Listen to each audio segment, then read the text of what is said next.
These seismic changes happening within the Oklahoma Sooner football program as a new athletic director is brought on board on Friday. Longtime strength and conditioning coach Jerry Schmidt is reassigned within the program. The Sooners are left out of the top 10 of Fox's way too early top 25 poll. Meanwhile, across the country, Clemson coach Dabo Swinney takes dead aim at Ole Miss's Pete Golding for what he calls blatant tampering with the linebacker that was already enrolled at Clemson. Duke is suing its quarterback Darian Mensah in an attempt to keep him out of the transfer portal and break a contract that they believe would cause irreparable harm to the university. Meanwhile, Colorado Buffalo's head coach Deion Sanders is instituting a hefty fine schedule for his players that break rules or are late to appointments within the program. And new Florida head coach John Sumrall is not allowing his players to wear Gator logos on their clothing until they've, quote, earned it. Boy, college football is such a movie, isn't it? It's Big Monday. Let's talk about it.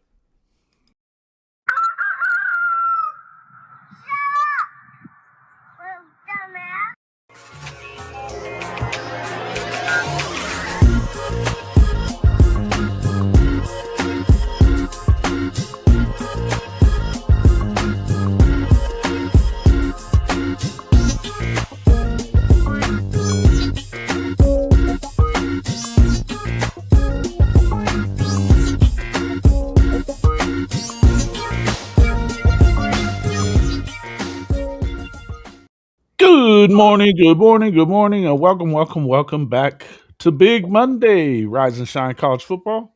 I'm your host, Jason Watkins, with my co-host Below Zero, Boganowski.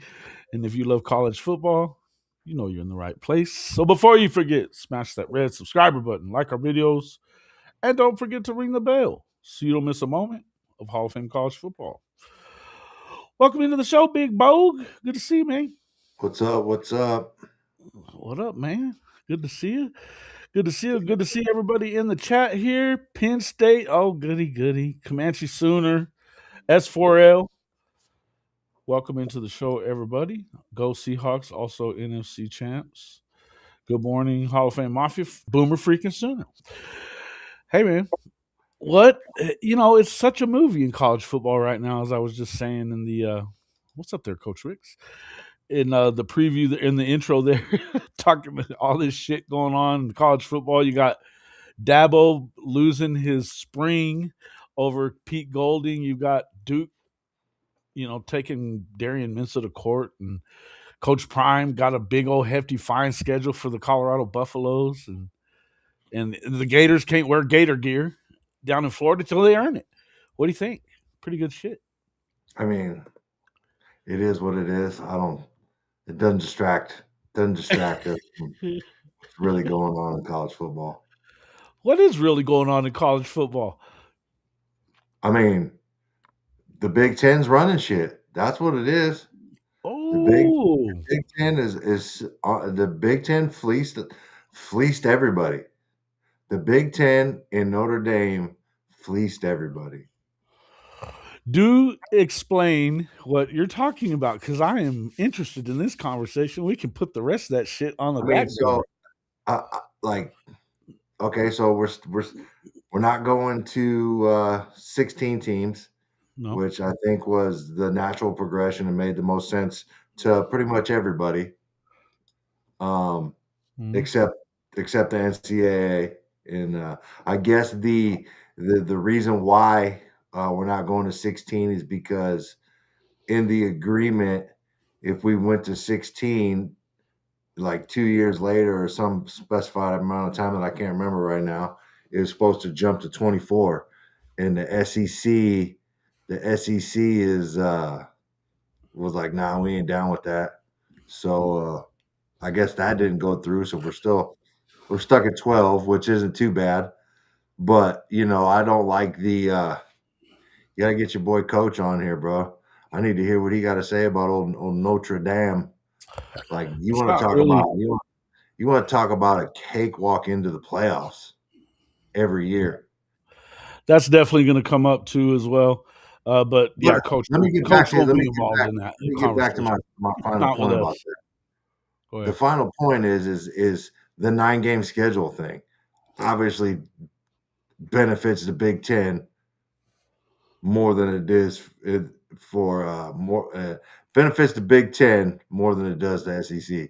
The SEC Sure. is just going to beat up on each other and incur losses, and the top Big Ten teams are just going to continue to run through the fluff and have great records and be a little bit more healthy and ready to go to endure a playoff run. And we've said this Yeah. before, but it's obviously it's what's happening. It's what's going down. No doubt. No doubt. You're not wrong. You're not wrong. And I mean, Coach Rick's bringing up what about the NCAA allowing a Miami player to play his 8th year of college football, but our guy can't come back over, obviously. Well, we don't know. We don't know yet. So Yeah, I mean, I don't think that's finalized yet. But I would guess that just guessing, more than likely you would have to expect that a lacrosse game a few years ago going to I ruin don't that. know. Man. I don't, it's wild, bro.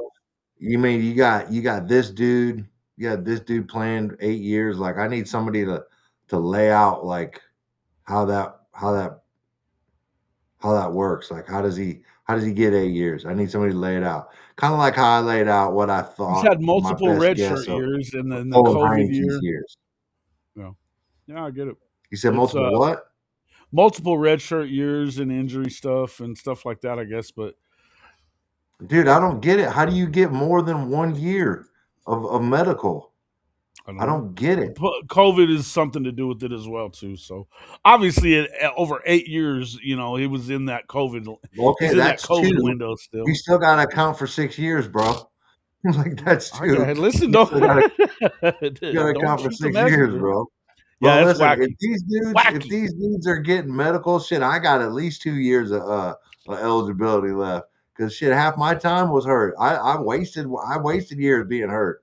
Like my last year, I missed for like the last 4 games because I popped my groin. Yeah, You know what I mean? Like, can I get that back? You know what I why mean? not? You You ready to get come some back and NIL. play? You ready to come back and play? No, but I just would, maybe just be one of those dudes on the sideline in a jersey. Yeah, yeah. Hey, you might get a little NIL for it. You know what But I mean? Like, there's got to be some father son like NIL deals out there. you could probably figure that out. With the JUCO ruling. I still have a year left too. Well, Troy, I'm saying there you go. I'd Why not? probably be a decent tackle. You know what I mean? A decent. I'm like a maybe a 3 technique. Yeah, why not? Why Could probably not? close Probably it wouldn't up. even have to. Probably not. I'll probably be 10 yards in the backfield getting off in Kip Lewis and all them people's way. It wouldn't happen. Motherfucker get Uh, blown off. yeah, I know I don't need to be out there. Not at all. I didn't need to when I was young either. You know, so it is what it is. But no, as far as the Big Ten goes, man, I don't know exactly what's going on with all this stuff. Dude, they're And running shit. That's what's going on. yeah, They're running. listen, I mean, well, it's all this constant. All the blowback goes towards the SEC. It's never towards the Big Ten in any of it. The Big Ten's doing all this bullshit. They're out there protecting themselves from each other, playing crap schedules. Meanwhile, they talk Oklahoma. They talk the SEC into going back to a whole 9-game schedule, which is just another 8 games of whipping each other's asses. While you're over here playing the Sisters of the Poor, and then you get into the playoff and everything, and kind of run through that because you get a G5 school, or a team that's otherwise been beaten to death like Alabama had been, for a month or whatever. Yeah. So it is what it is. But in the end, I think it's gotten to the point now where the Big Ten is certainly. I don't think that it's a better overall conference at all. I would tell you that at the top, it has to. We can't argue about it anymore. I mean, I'm not arguing who's better. I'm just saying they're running shit right now. No, they're definitely running stuff. They're definitely running shit.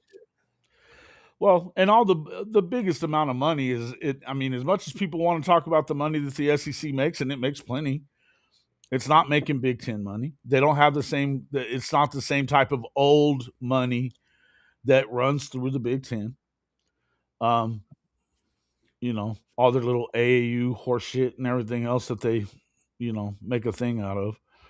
But then you even have the Big 12 and the ACC. They're both coming after and wanting to fight with the SEC as well. And they don't ever say shit about the Big Ten. It's wild. It really is. And then as far as Notre Dame goes, I mean, shit, they can just do whatever the hell they want. Just do whatever they want. Doesn't even make sense. Doesn't even make sense, bro. And view the fact that USC opted out of that game, with USC opting out of that game for the foreseeable future, that made their schedule way shittier. They've got the BYU game, a Miami game. Huh? I don't think it was all USC. I think Notre Dame had a part to play in that too. I think Notre Dame had a part to play in it. I think that SC wanted to play week. Yeah, SC wanted to play week 1, week 0. That was the final thing that they came up with or whatever. But we all know that Lincoln was ducking that shit for the last 2 years. He's been trying to. I'm saying, you look at what Notre Dame is doing. They knew that they had this memorandum of understanding, right? Yeah. And they knew that as long as they had the easy schedule and they're in the top 12, you know what? The CFP needs to just make them 13 every year until they suck it up.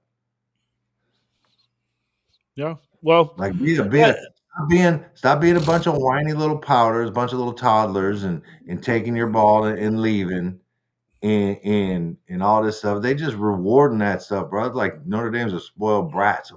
They are spoiled brats, and make no mistake, this shit is not going to change. Yeah. I think that's obvious. That's obvious that it's not going to change. They've made it clear that they gave them that assurity, and I don't know how much of it, they can sit there and say, well, we expected it to go to 16. That's why we agreed to that. But the truth be told is, I don't know that they did expect it, because the SEC is not going to allow it to go to a 24-team playoff, and I think that was a lot of smoke. That was a lot of you throw that out there so that you get it to 16. But then there's got to be some other things going on, which is like this. The G5 stuff has got to work itself out too. There's no reason for those guys to be in the playoff, particularly, and when it turns into 2 of them, which I guess they fixed that with now all 4 Power 4 champions, regardless of whether or not they're ranked or whatever their record may be, they're all in the playoff no matter what. So if Duke did what it just did this past season, this season coming up, they'd be in the playoff. They'd be in the playoff. So, I guess maybe that's a step in the right direction as far as that goes. They're definitely not going to allow you to get 2 G6 teams in. It's not going to happen. And you know what? I think Dave's here has said it a bunch of times in the comments, and I 100% agree with this. You should have to go through the same level of a schedule, at least as much as a Big 12 or an ACC school goes through. Yeah, that's a good point. To get to the playoff. I like this point by Dylan right here. When you get to handpick your own schedule, it should count against you when it comes to making the playoffs. I don't know exactly understand what you're saying. Dude, so teams and conferences don't get to make their schedule. The conference pretty much lays that out for them. Notre Dame's not in a conference, so they get to handpick and cherry pick what they want and who they want to play. They have to play 6 games. They have to play 6 teams out of the ACC. That's a partial schedule, and honestly, they're not getting much of the. It's not a good one. It's Yeah, not a good listen, one. you pick. I mean, 6 teams out of the ACC sounds pretty good. Yeah, no doubt. But I mean, they still have to play that partial crap, and it's not really helping them. If you look at it, they've got Miami again, but aside from them, who's the best team in the ACC they play this year? It's not. Notre Dame is not. They're definitely not. I think more than anything, the USC thing hurts them for sure, because The it could. I ACC think needs at this the point, you ACC better need to not. step up. I don't think that. I think that unless you win 11 games and you're Notre Dame with this schedule, you're not getting to the top 12. I don't see how you could. Even although I say that, it's easy to sit here and say that, but I think it was pretty clear what the committee was trying to do. They were trying to leave Miami out and put Notre Dame in by not having them ranked right next to each other, where they had to talk about the fact that Miami beat their ass. Right?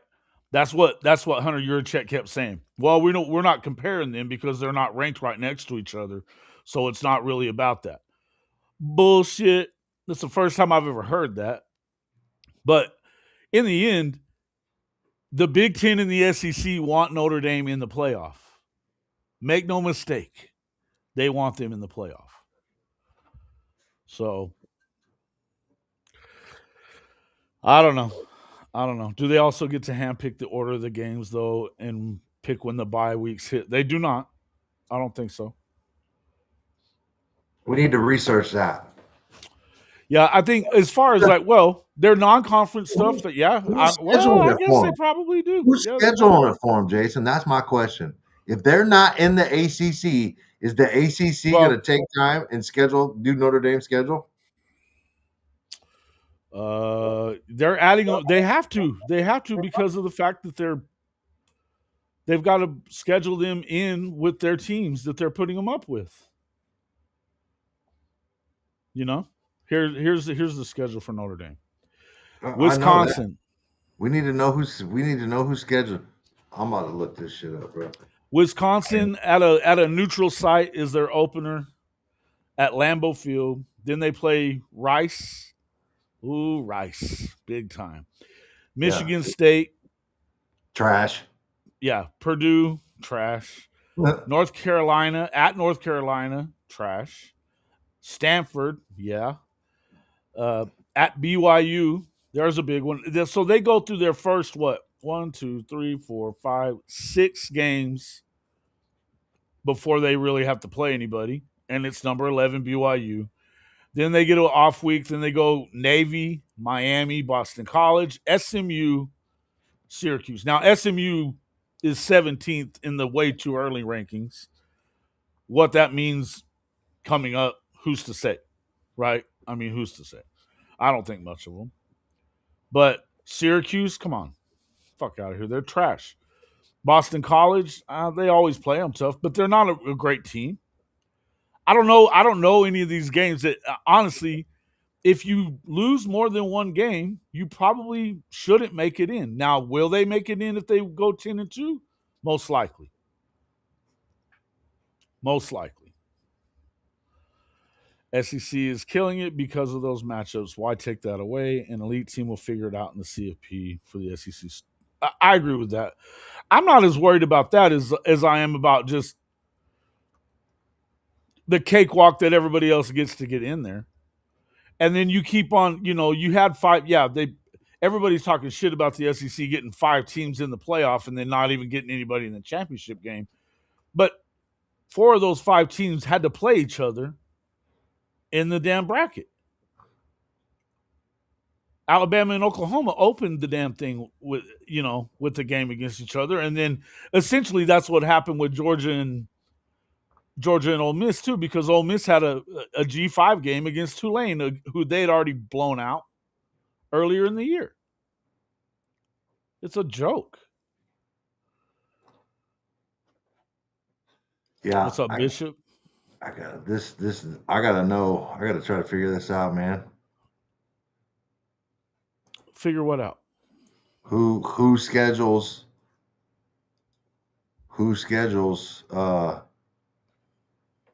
Notre Dame schedule. Well, a lot of it comes. It's just like everybody else's schedule. It's way out.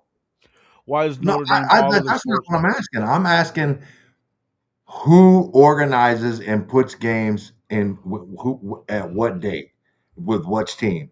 I Is it Notre Dame? Is some I of would it think the it has to be ACC? some semblance of them working with the SEC because they're also playing a number of Big Ten teams. Not as many, obviously. They've got one, two, three Big Ten games. Rice, but then it's actually what let's see, it's one, two, three, no, three, four, five, yeah, six ACC games. Then they got the Big 12. They just got that BYU game though. They worked that one out to get that game on the schedule. So, and you've got people saying, don't All right, bitch here about we it. They go. should have been in. Here we What? go. What? According to Gemini, Google Gemini, their AI, they've pulled Oh, this up. Yeah, here we go. Notre Dame schedules its own football games as an independent institution, acting through its athletic director and football administration. okay.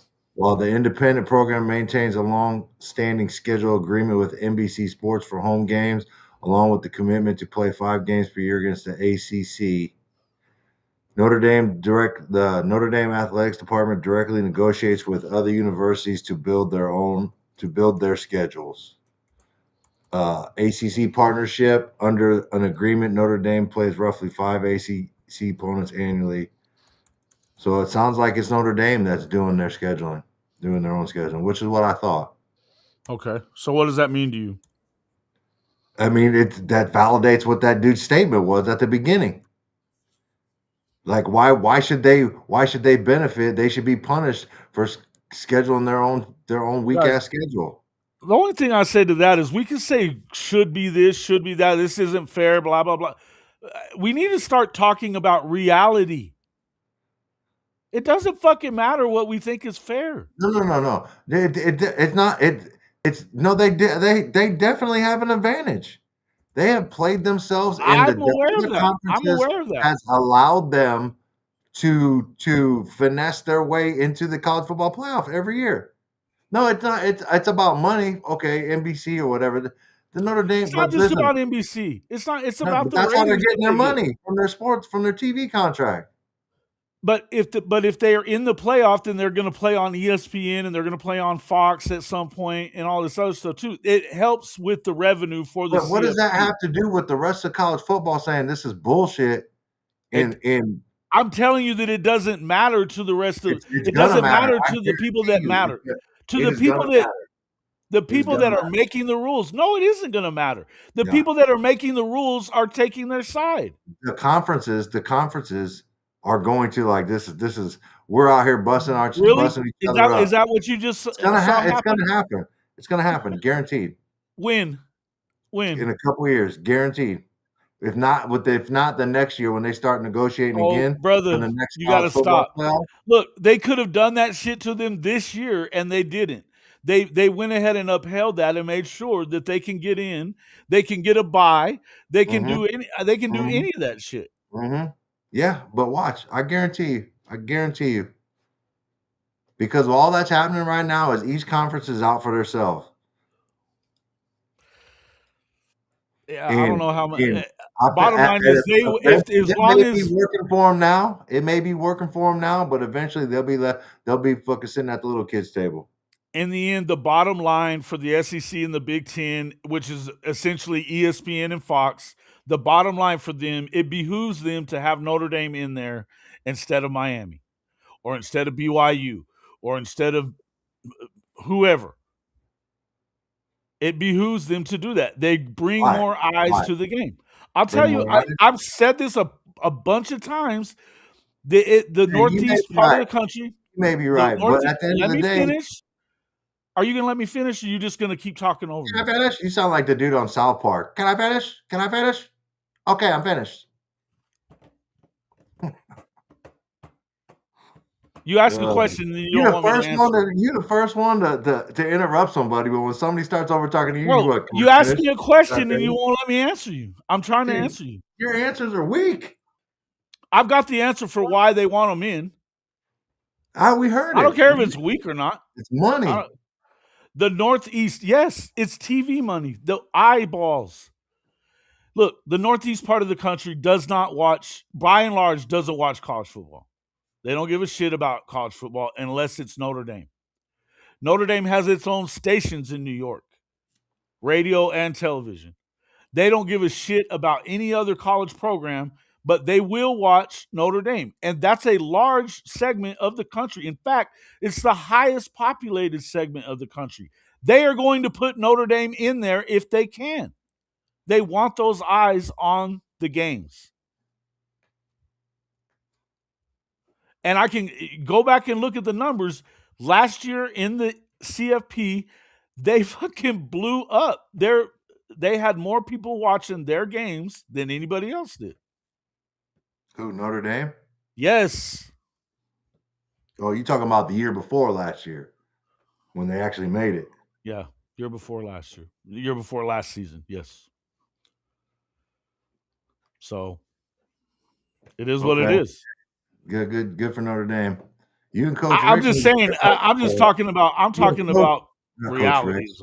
You and Coach need to get back on with your little Notre Dame podcast. You sound like a Notre Dame fan, bro. No, I'm not going to be.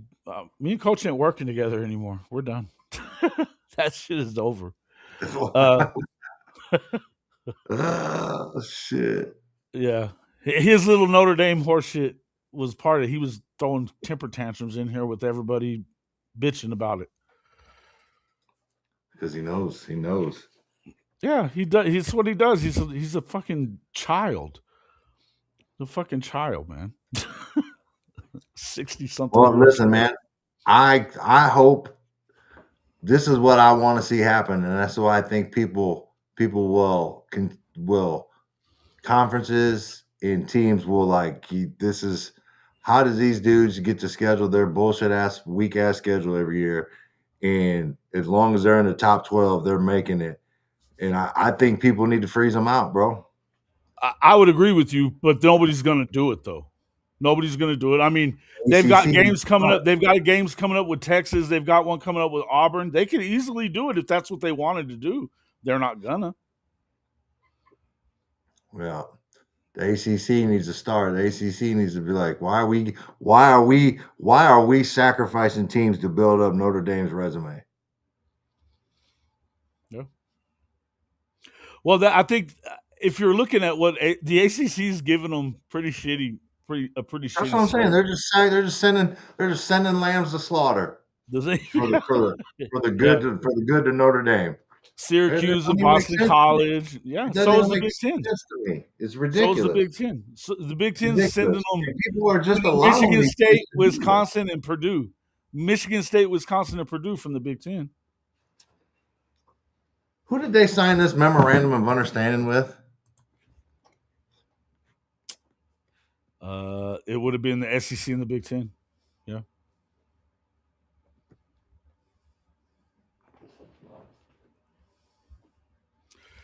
Yeah. But Coach Ricks, you said something about playing a 9-game schedule. The Big Ten's already been doing that. The problem with the Big Ten is that they've got more schools, and they can protect their brands from each other because most of the conference is trash. The biggest part of the conference is trash. And everybody wants to talk about the bowl games. You only want to talk about the bowl games when you fucking win one. You never care whenever you're losing. And nobody's talking about the fact that the Big Ten was playing a bunch of G5 schools in bowl season too. The better part of the SEC's best teams, by and large, were in the playoff. 5 of them anyway. Michigan State should be better next year. Maybe.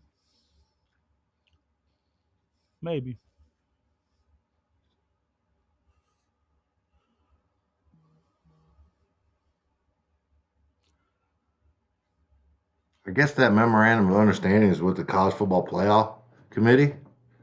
which is ESPN Excuse me. or run by ESPN. I mean, they make all the rules through the SEC or the Big Ten. They're in charge, no doubt about it. They're definitely in charge. And it is what it is. I agree with you. I'm in agreement that in the end, you're either going to have to do something about it and stop playing them and stop giving them, something to pad their record with, good teams to play against or whatever. But nobody's going to do it. Nobody's going to do it. They do have a fat contract. Yeah, they make as much money with NBC as any team in the Big Ten. Why would they leave that? They don't have to. They don't have to do it. They've got everything set up for them. It's what Coach would say about it is that why would we go into a conference when we don't have to? That's what I'm saying. People need to make them have to. I agree. I'm just telling you that's If not any what other they're willing to do. school, if any other school in America did this, do you think it would just be okay? I don't think it's okay that they do it. I'm telling you that it's being allowed because of the powers that be are letting this happen. And it's not just Notre Dame. Notre Dame is not all powerful necessarily. It's that I guess they are because they're being allowed to do all that. But they do carry a large group. Big dollars with them. Some of you just said in there the Catholic Church has billions and billions. It's the flagship school of the world for the Catholic Church. Do you think the Catholic Church is giving money to Notre Dame? That's what you're saying? Is that what you're saying? They have a $20 billion endowment.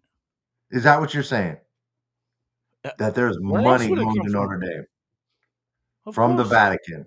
Of course. The Pope signing checks. Yeah, along with ones to Boston College and them as well, but they're not the same. Bro, these schools have to be, Boston College is a Catholic school? Mm-hmm. Is it really? I didn't know that. Most of the Big East, the old Big East was basically all Catholic schools. Villanova, St. Joe's, St. John's, Marquette, I think is as well.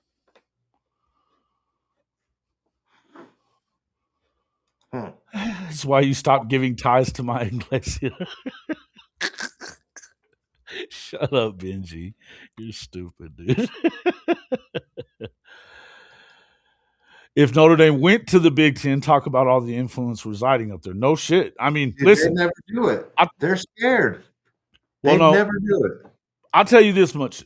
Yeah, they don't want to go into the Big Ten. And I'll tell you what, I don't think it's about fear as much as it is about, at this point, they don't have to. They've got enough money that they can be their own conference and do what they want to do. I get it. In the end, the reason that they don't want to go to the Big Ten, well, I think that they'd go to the Big Ten before they go to the SEC. I think if they chose anywhere, they go to the ACC. Yeah, well, they're already basically in the ACC and everything else. Yeah, and they're weak. Mm-hmm.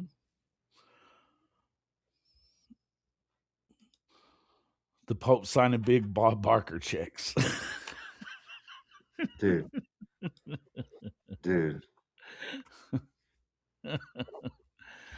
Stop it.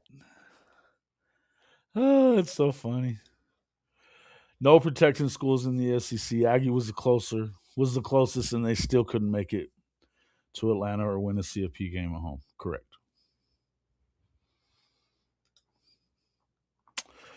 It just is what it is.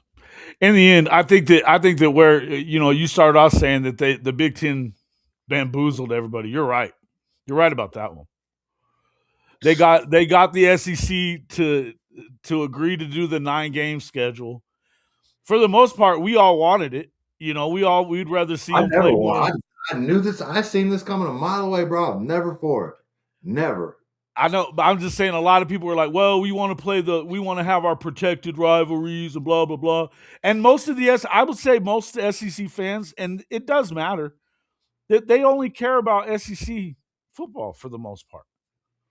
They don't really give a shit about playing outside of it unless it's a big time team or whatever. Like, we're going to play Ohio State or we're going to play Michigan or whatever. Okay, cool. But you'd rather play. CFP. Sure. And yeah, but I don't know that you. I don't know that you lost just. sight of that. Here's the thing. Supposedly, all of that shit is supposed to be helpful, right?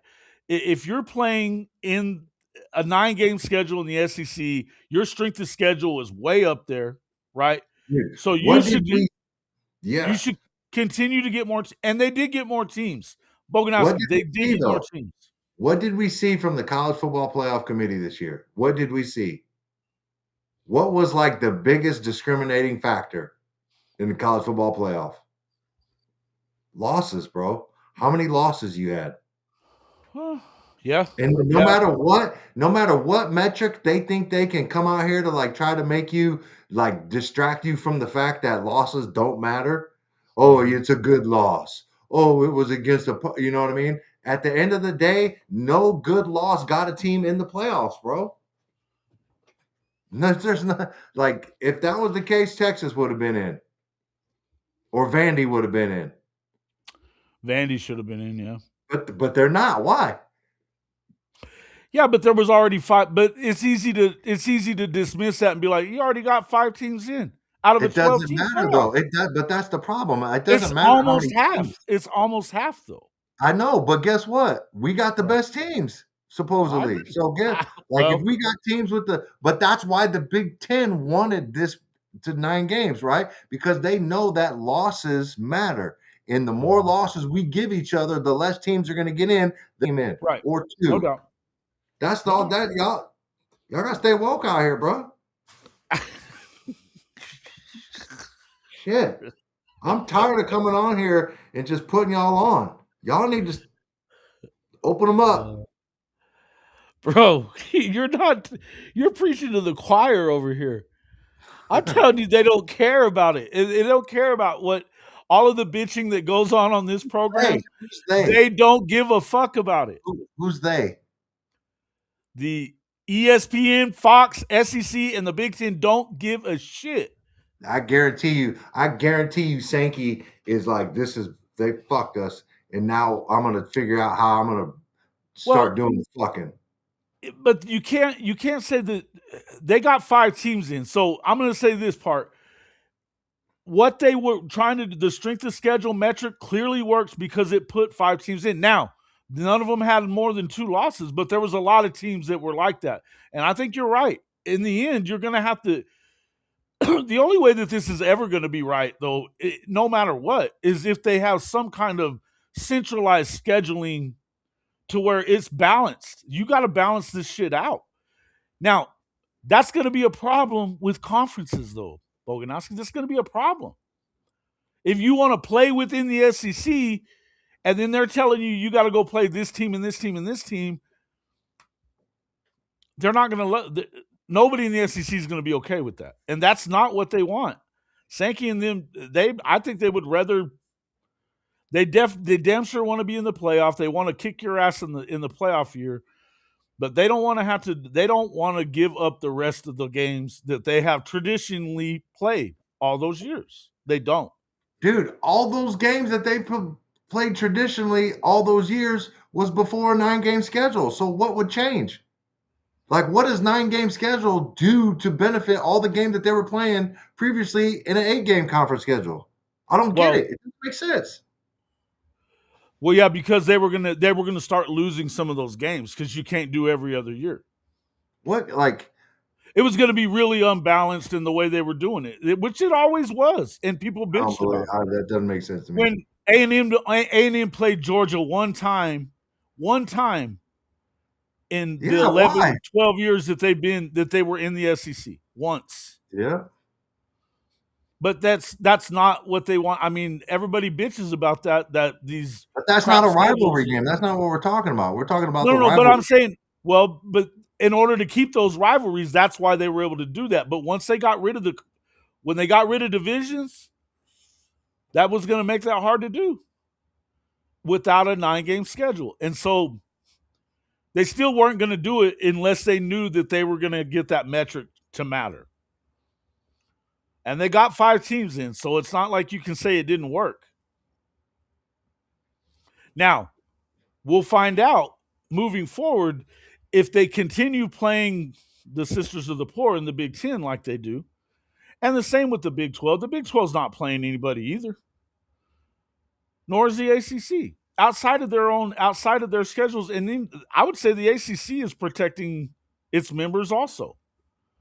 They're not all playing against each other. Clemson and Miami doesn't play every year. Clemson and Florida State doesn't play every year. You know? Those traditional powers or whatever. Yeah, they need. I don't know, man. They just need to realize that it's all about losses. Don't listen to the bullshit metrics, strength of schedule, quality losses, quality wins. Like it's all about losses, and it's always going to be that way. Don't fall for it, people. Seawalt, Tiger Talk Seawalt says you can never balance it out. Teams fluctuate too much now. It's a guessing game. You could balance it out by, yes, you could if you had a centralized scheduling deal. Now, I'm not saying that's ever going to happen. I'm telling you that's what would have to happen. But, or that you would actually have to, that shit would have to matter who they're playing and who they're not. The strength of schedule has to matter. But it really doesn't. Because, I mean, you look at Indiana, they played one good team in the regular season and then one in the conference championship game. And that was plenty. As long as you win the conference championship, that's one thing. But like, look at Michigan. They only played, now non-conference, they played Oklahoma on the road. Good for them. But then they played SC, lost that game. And they were in line to go to they would have been in the playoff had they have found a way to win again against Ohio State. They would have been in. Yeah, because why? Because of 2 losses, yeah. They only had 2 losses. Losses matter. But it's because they didn't have to play any of the good teams in the conference. It does. That's what I'm saying. That's why they want. Like you're proving my point. Is that what you're trying to do? I'm not disagreeing with you. I'm not even disagreeing with you. Yeah, that's what I'm saying. You always sound like you're disagreeing, even though you're trying to prove a point. It always sounds like you're disagreeing. You're trying to be contrary. No, I'm just trying to explain this is what's going on. Crow, thank you for the. I already explained it. I'm telling you that why it's not going to change is the point I'm trying to make to you here. You just want to fight, fucker. That's all you want to do. You're beating a dead horse. I ain't seen you in 2 weeks. You want to come in and fight. No. I see what you're doing. No. What up, Crow? Thank you for the super chat, sir. Welcome in. Welcome in. Miami did get the nod over Notre Dame because of the head-to-head. Now it looked bad because they jumped over Notre Dame at the very last minute. Right. But again, what did Hunter Yurachek say? They weren't even comparing those 2 teams until BYU took it on the chin so bad to Texas Tech that last week of the conference championship game. They didn't want to do it. Oh, shit. They didn't want to do it. And then, but that's the other thing that irritates me too. Shout out to my friends from the Big 12, but shut up with the freaking revisionist history bullshit talk. I don't want to hear about BYU beating up Georgia Tech in the fucking Pop-Tart Bowl, so that means that they deserve to be in instead of Oklahoma or Alabama because they won the fucking Pop-Tart Bowl. Or by the same token, Utah, who got beat by both of those schools, BYU and Tech, and because they go beat a shitty Nebraska team in some crap-ass bowl that we're supposed to give a shit about that, get the fuck out of here.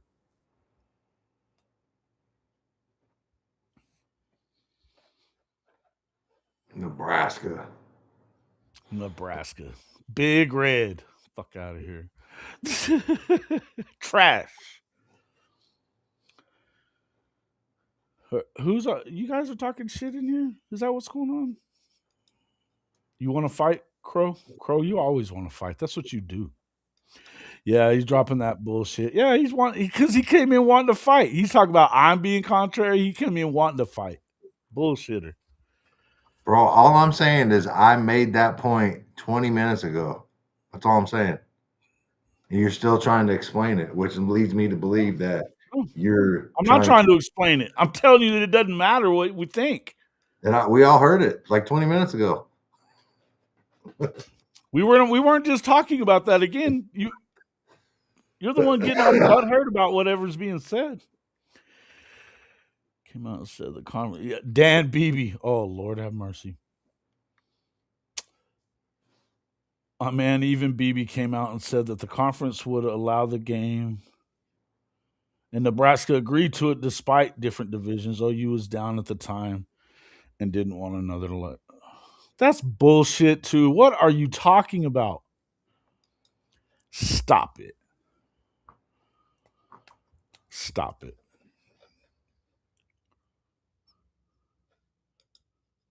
Oklahoma didn't want another L. They would love to be playing Nebraska, and that has never been a thing.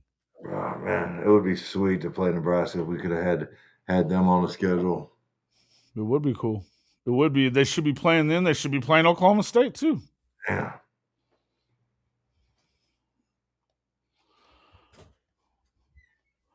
Yeah, I'm not going to get into everything with me and Coach. It's just that's not a show anymore. We're not together. We're not doing that show anymore.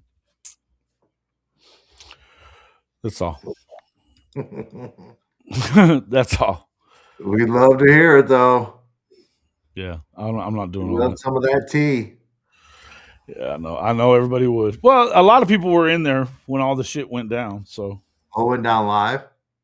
yeah. Well, he was in the comment section making an ass of himself. And never mind. I'm just going to continue on. Come on. No, we're not talking about it here. I'm not doing it.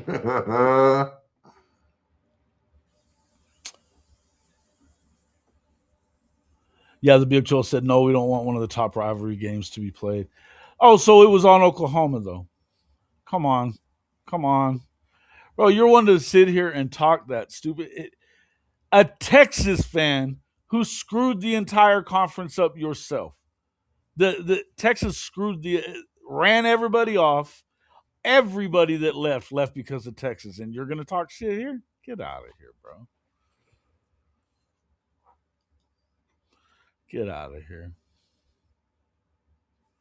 There's almost no way you could go about designing a worse system for the playoffs than the one college football has. Yeah. It's not good. It's not good. Yeah, Dan Beebe was also sitting there. He was a Texas homer. He allowed the entire Longhorn Network shit to go on and acted like he didn't know about it when he did. That's why his ass got fired. I was covering the Big 12 all during that time. Bottom line is there was a lot more to it that had to do with Texas than there was with Oklahoma. Believe that.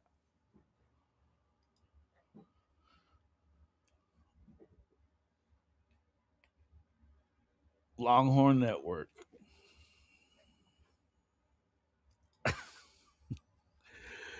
Yeah, okay.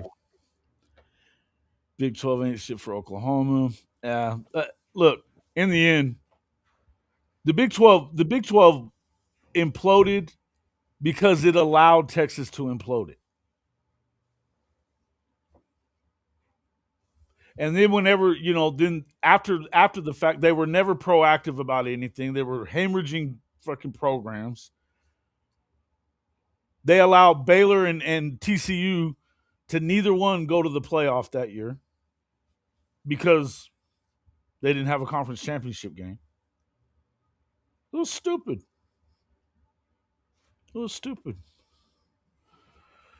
Texas ruined the Big 12. It could be ruining the SEC. Oh, it's trying to. they want to. Believe that. They like to be able to push their weight around.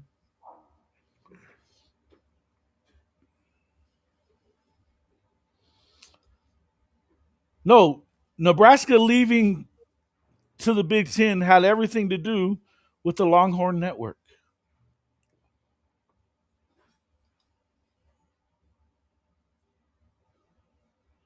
Yeah, I'm glad everybody's got cabin fever, Ginger. Freaking the fuck out in here Monday morning. Freaking the hell out.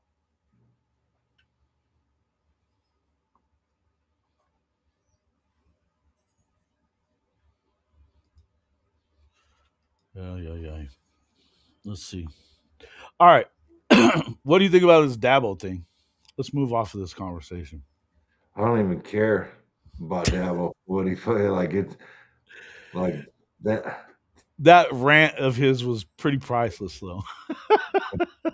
At the end of the day, dude, you just sound like a whiner because nothing's gonna happen, man. You're just Yeah. you know what I mean? Like you're just whining and like there's nothing.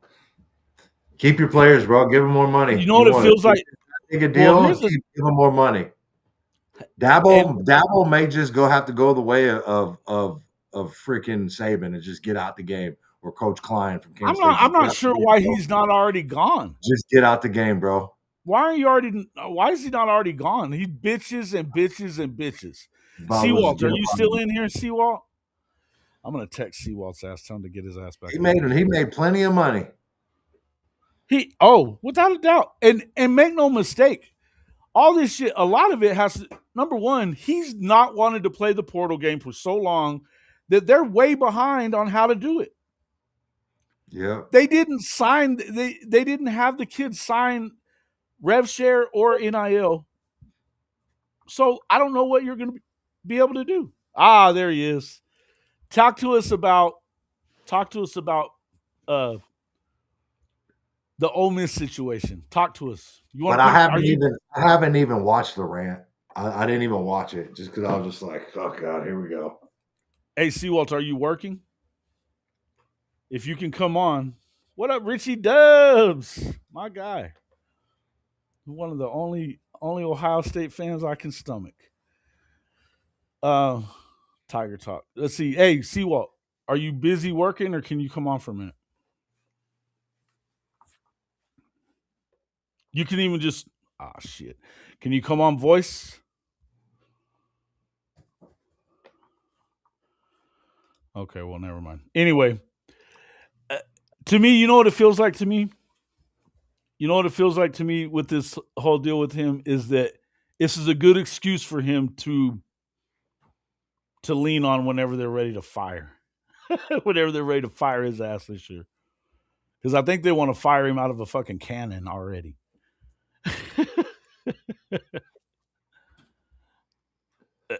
I don't know. Yeah, I mean, it's just like it just sounds to me like it's time, bro. You know what I mean? It just sounds like it's time for you to take a knee, bro, and take a year or two off. I would agree with that. Because here's the thing. He's like, you think that nobody else will hire me? Remember he was gaslighting everybody into all that shit? Talking about, I won't have another job. Bullshit. Hey, you know what? Who the hell is going to hire you? Just like Mike Gundy, you don't want to play the game. Like Gundy, like Nick Saban. Nick Saban got out. Yeah. Yeah, Dabo has a buyout. It's large. I think it's still in the 50 million range or something like that. Well, that's the thing, though. Nick Saban gets out and just complains about it still. Like he got out the game. And yeah. Dude, he's probably making it up. Oh, Nick. Coach Saban, you're so right. Bro, I'm so tired of hearing this dude talk about what's best for the game. Like, I can't stomach it, dude. He's making double what he was making. He's making double what he was making at Alabama at ESPN. Yeah. To go on game day and just bullshit everybody. Well, you just can't stack talent anymore. It's parity in the game, bro. We know why you were stacking talent. It wasn't just because that they were going to get developed and go to the NFL. Like, please stop it. We were helping them to, raise their value. Yeah. I don't need a colonoscopy. I have my head up my ass so often I just look around. Whoa. Oh shit. That's good stuff.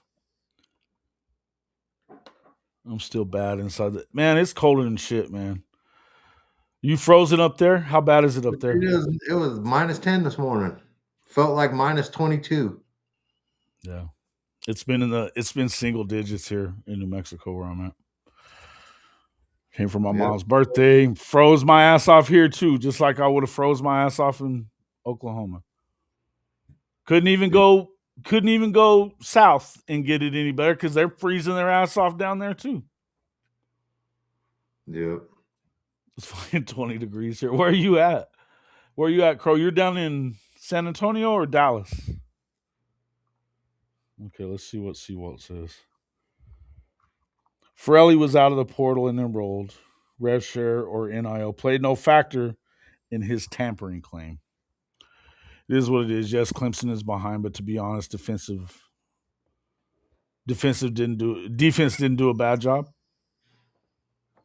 Is what this is coming from Seawalt. He's texting me this stuff. Farrelly was out of the portal and enrolled. I know that part, but he hadn't signed that other stuff. That does matter. That does matter. Because if it didn't matter, then Hollywood Smothers wouldn't be at Texas because it was the same deal there. And nobody bitched about Alabama losing him. We have to always remember none of it matters. You cannot think that anything matters when it comes to NIL and That's signing right. contracts. The first None of it rule matters. is it doesn't matter, and just know that. And There's if no laws, no rules, no you nothing. can grasp that concept, you're good. You will not be upset. There are no rules. What are we fucking talking about? Yep. That's why the Darian Mensah thing blows my mind. They got some local fucking judge to grant an injunction temporarily. Anyway. We'll see how long that. Probably graduated from Duke. Is a donor. I'm sure. Yeah. Yeah. And it's only for. Oh, Bama bitched about it, but nobody else cared, is what I'm saying. Bro, Now Bama everybody's can't over. talk about anything. What I'm saying is when that happened with Hollywood Smothers, they didn't have him. He hadn't signed his NIL or his. Yeah, he just had a verbal agreement. He was already enrolled, though. He was already at the school. Yeah. So it was the same thing. And nobody cared that Alabama felt like they got screwed. But now Dabo's freaking throwing a shit fit about it when he hasn't wanted to play the game. Rule number 1 is nothing. None of it matters. Rule number 2 is school doesn't matter. And don't ever think that it does. School never matters. Also a fine point. Yes, sir. Like don't ever think school is a sticking point in a way to keep a kid there. Doesn't matter.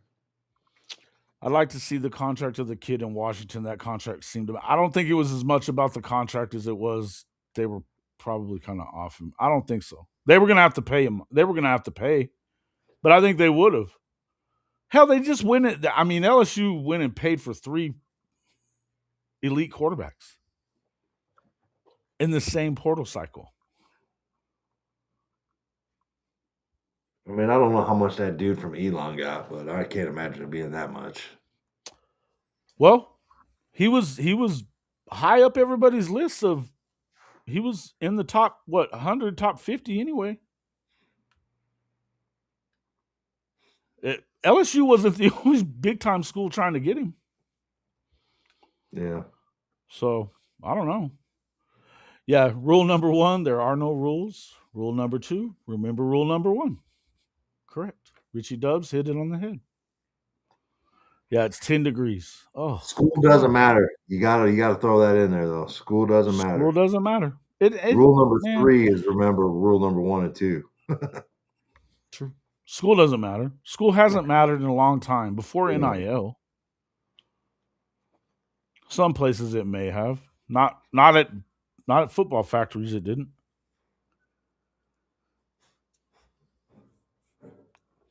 I mean, not for nothing, but I can think of a few running backs that couldn't spell their name at Oklahoma. Yeah, I mean, like we already know like some grades can be altered, Sure. right? Bro, like Yeah. you like the fact that like I try to put myself in today's like if I was in college right now. I mean, like there's kids in college that have like that make money off writing papers and doing other college kids' homework. You know? Like that is a real thing. And I didn't know anything about it until they started friending me on Twitter because they thought I was my son. And I'm like, who is this person? And like you go and click on the bio, I'm like, oh, I do homework for money. You're like, what the hell? Who like I don't need money Seawald that says that Dabo's going to move on soon. He can feel it. It's not his game. And then he's saying Dabo's going to be pissed when the NCAA tells him that. Away. Yeah. Yeah. But why would he kept, he was doing all that gaslighting about, you don't think I'll get another job? Probably not, because you don't want to play the game the way it's played anymore. And I mean, it's not like he doesn't have enough money to live it out and do whatever and go to television and do the same shit that Saban does. Yeah. Shit. I love this one. Neelio, my man. It says Adidas. I taught him that. But it wasn't Joe Kane that said that. That said I taught him that. It was not Joe Kane. It was Latimer. Come on. Get it right. When they could only transfer in 20 credits into Michigan. Okay, Dave, are you going to tell me that if they want a guy bad enough at Michigan that they're not going to waive that little requirement like they do at Notre Dame and anywhere else? Stanford, all the Ivies. Because we know better. We know better. You know better too. Come on. Yes, they have. Bro, come on, man.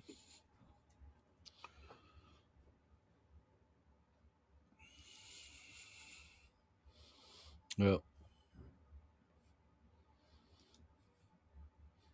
Coming to get you, beer boy. It was always BV at Clemson. Then they got some talent on offense to mask a terrible scheme. Yeah.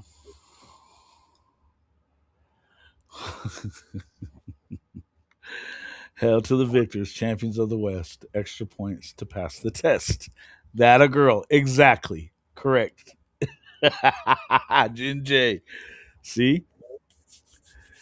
But your boy Dave is trying to act like that's not the case. The problem with the SEC is they don't have money. The red states are very poor states. They take more from the federal government than they pay out in Texas. Taxes. All the money is in the blue states. All the money is in the Midwest because it's old money that you're talking about. Some of those southern states are pretty poor. Yeah, you're not wrong about that. But the universities aren't poor.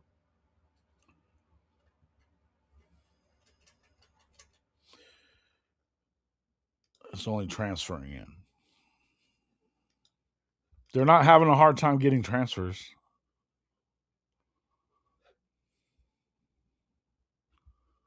They've been pulling transfers. Come on, man. Stop it. It is too cold for me too, man. It's 10 degrees right now still. This is stupid. Where you at there, Boganowski?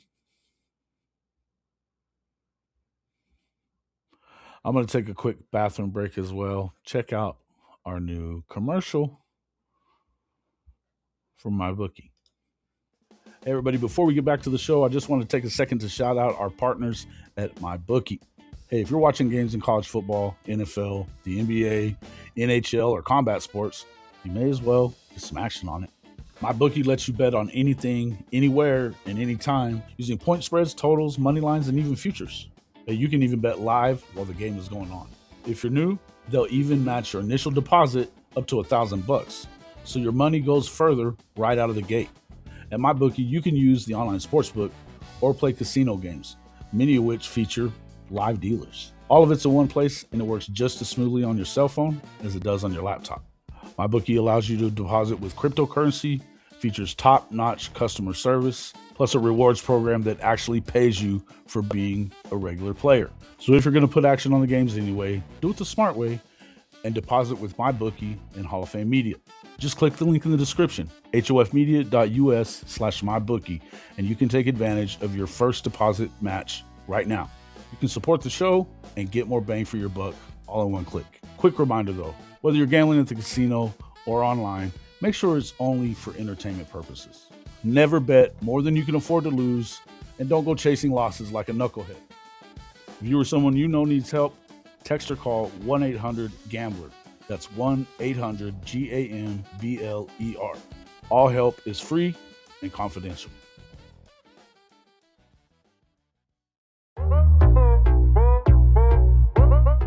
Are you tired of your game day gear looking like it's stuck in the offseason? Well, step up your fandom with Hall of Fame College Football's official Fanatics partner store. Whether you're a diehard Oklahoma Sooners fan like myself, bleeding crimson and cream, or you rep another one of the SEC's heavy hitters, Fanatics has you covered. Shop thousands of officially licensed hats, jerseys, sideline polos, and exclusive championship merch from the entire Power 4 and Group of 6 too, all shipped directly to your doorstep and fast. Want to gear up like your favorite coaches and players? Are you looking for that perfect tailgate tee or a statement piece for your man cave? Fanatics is your one-stop shop for authentic college football gear from everybody that plays the game. So do yourself and your team a favor. Click our link in the description or simply log on to hofmedia.us/fanatics. That's hofmedia.us/fanatics. And you can shop everything that you want for the best prices of the day right on our Fanatics partner page.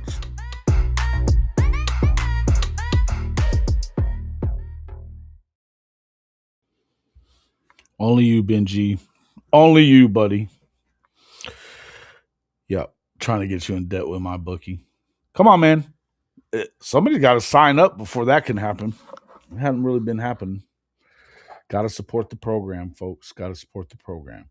Hey, by the way, tonight we would have had our SEC Gauntlet show last night at 7 Central Time, but Marcus Dent, along with Dave Johnson, his partner at Ole Miss 365, the ice has got to them down there in Mississippi. They didn't even have power, or at least I know Dave didn't for sure. I think it was back on for Big Cuz, but Dave did it. But so tune in tonight. We will be having our SEC Gauntlet show. We're going to talk about more of the Dabo stuff and then some other stuff like that as well.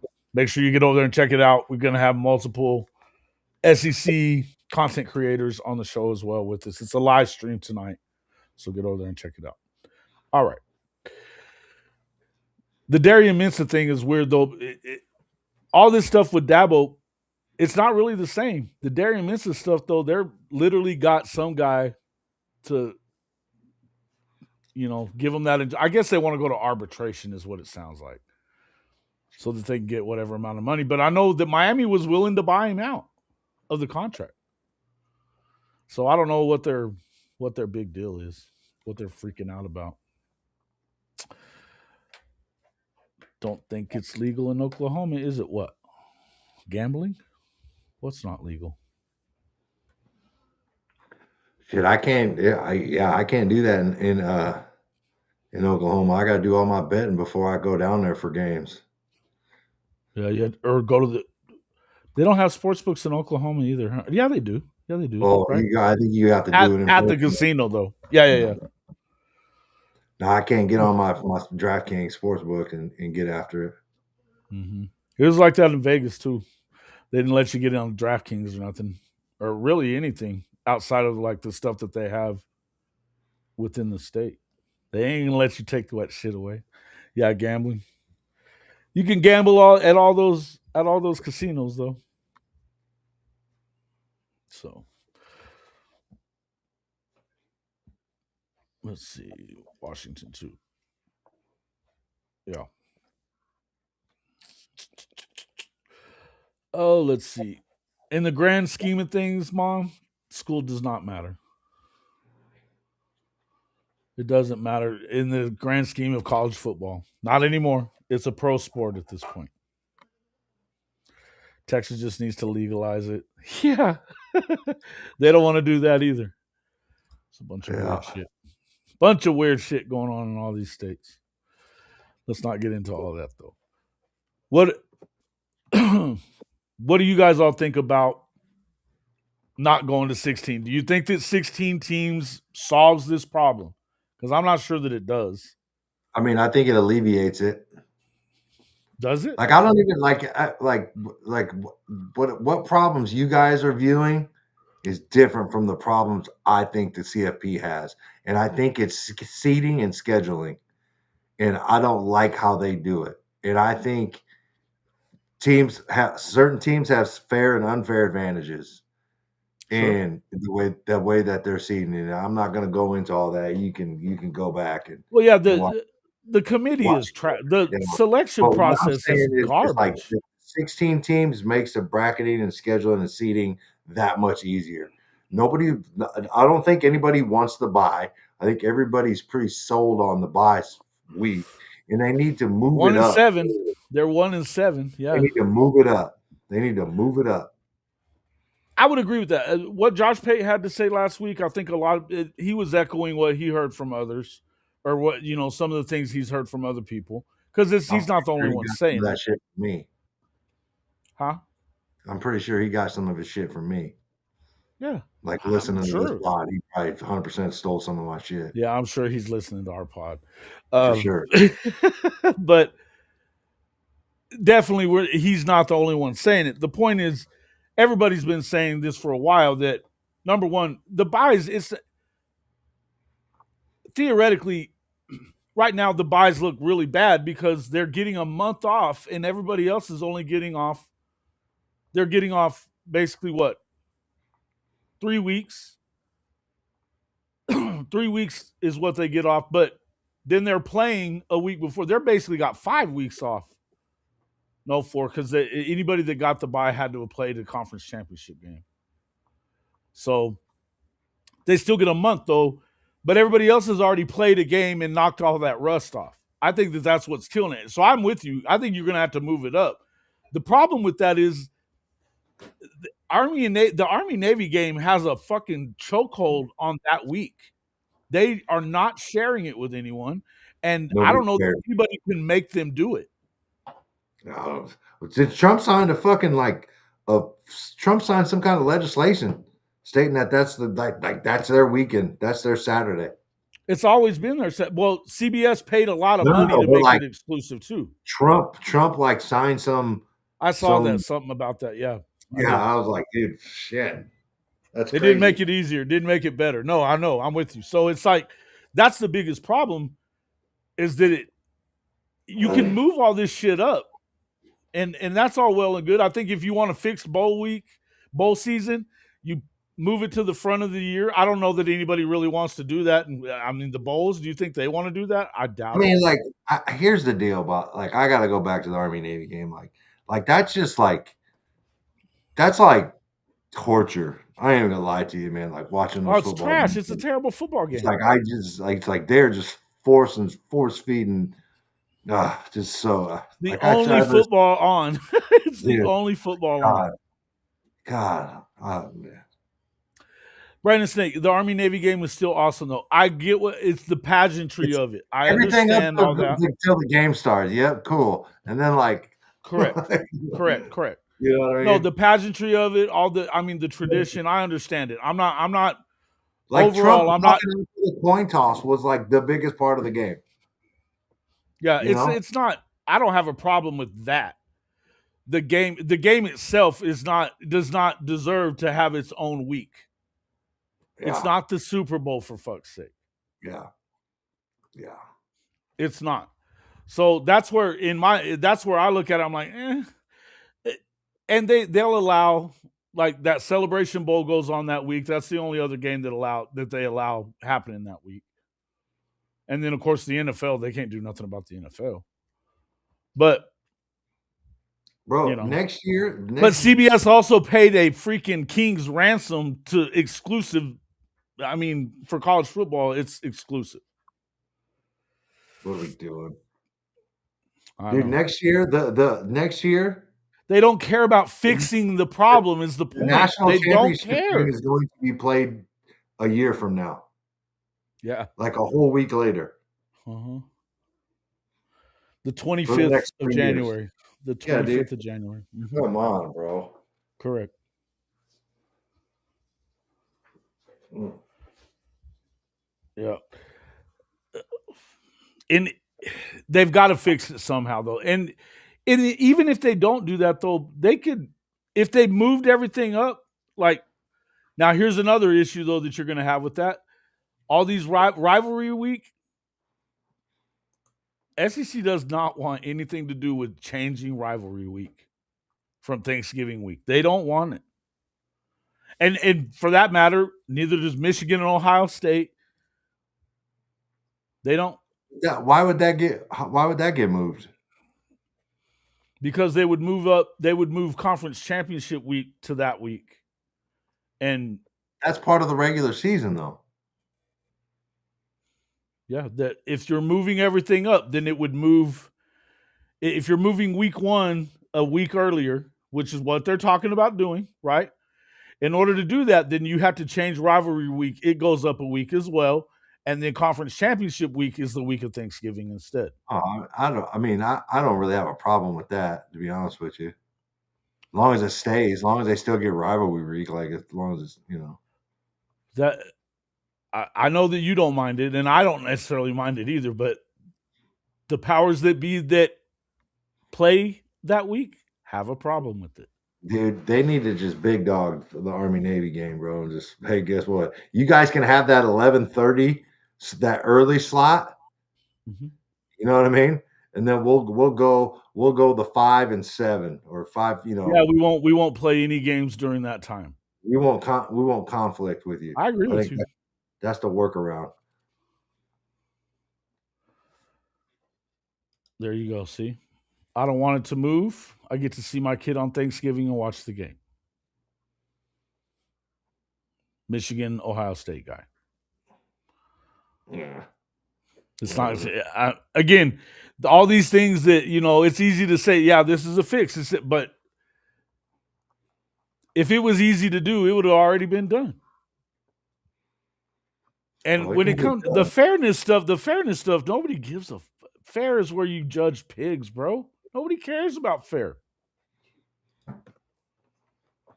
That's never been what college football's about. Never.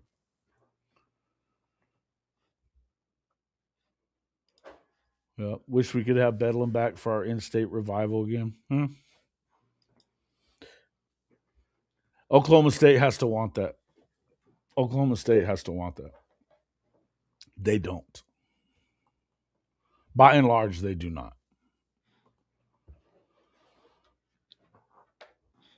When it's 91-20, that would tell you why. A&M didn't want the Texas game back. They didn't give a fuck. Did not want it back. Yeah. It is important to a lot of people. It is. And rivalries, listen, I will say this, and I've said this a ton. I think rivalries are what makes college football great. Now, do I think that it has to be stuck on a certain week of the year? Not necessarily. As long as you keep playing them. But that's why I said, whoever's at fault for the SC Notre Dame bullshit. They're both at fault on it as far as I'm concerned. And I think it's mostly listen, it's Lincoln Riley. He don't want to play nobody. His ass is in trouble. He knows his ass is in trouble. He don't want to lose that game. He's 1-3 against them. Yeah, we all know he's weak. yeah. Tail between his legs, little girl. Well, that's what I'm saying. They all want the easiest route. Nobody wants to earn it and fight for it. They just all want the easiest route to the CFP. Mm-hmm. That's right. Which leads me back to one of my original point. All those coaches realize it's all about wins and losses. It's not about all that bullshit metrics. The coaches know that. That's why they're scheduling and acting accordingly.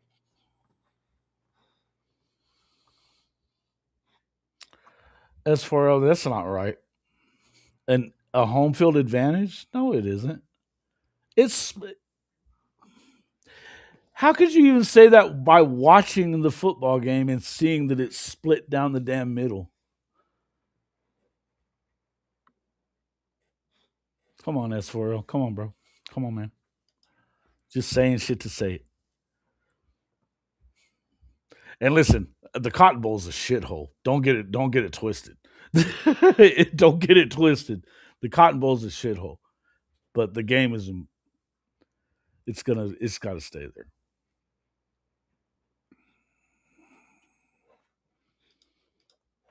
Mm-hmm.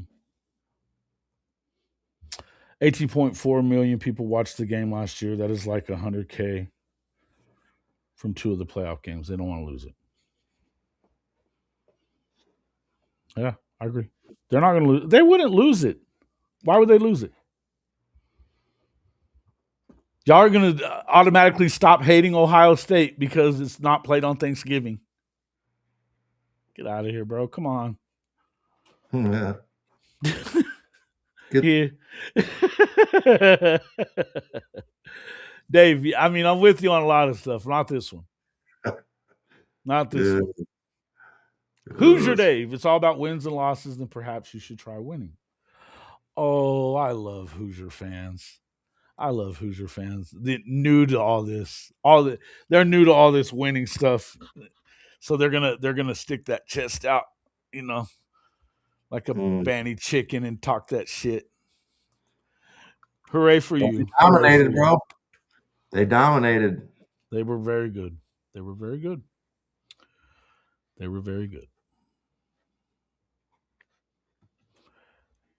The OU Texas showdown has always been played at the Cotton Bowl.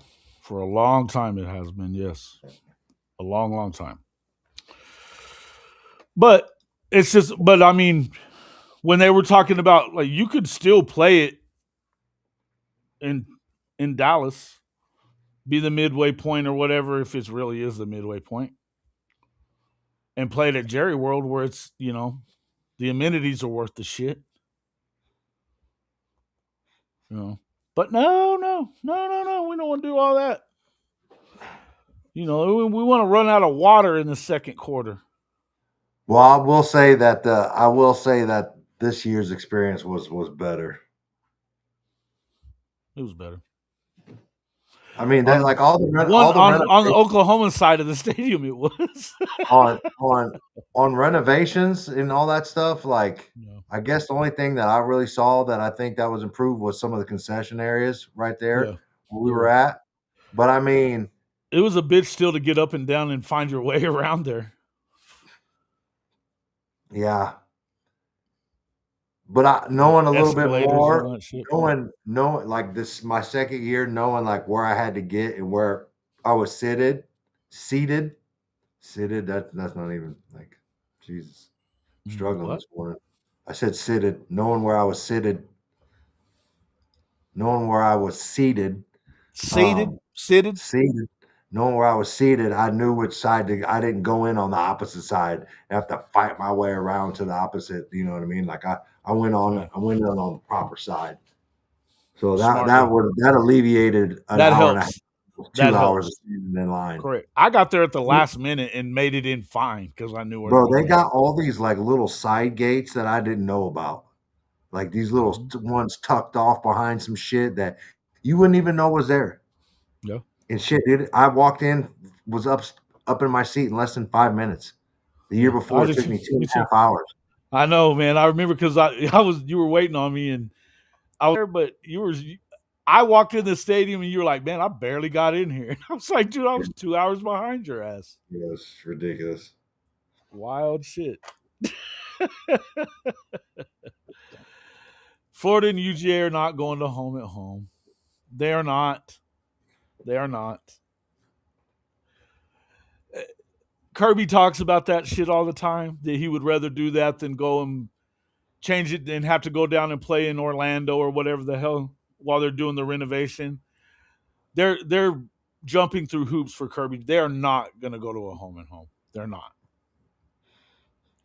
Don't listen to Kirby Smart on that shit. He doesn't even have that amount of power. He doesn't.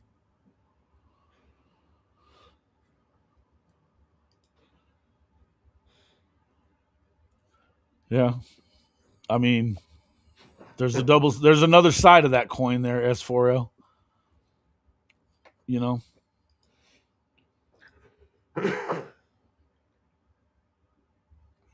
Yeah, that too. Can't argue that one, Benji. Can't argue that one. About scoring the touchdown. You're right. It's got to happen at some point. Shit. Mr. Arbuckle, we need to see a real running game. We need to see a real running game.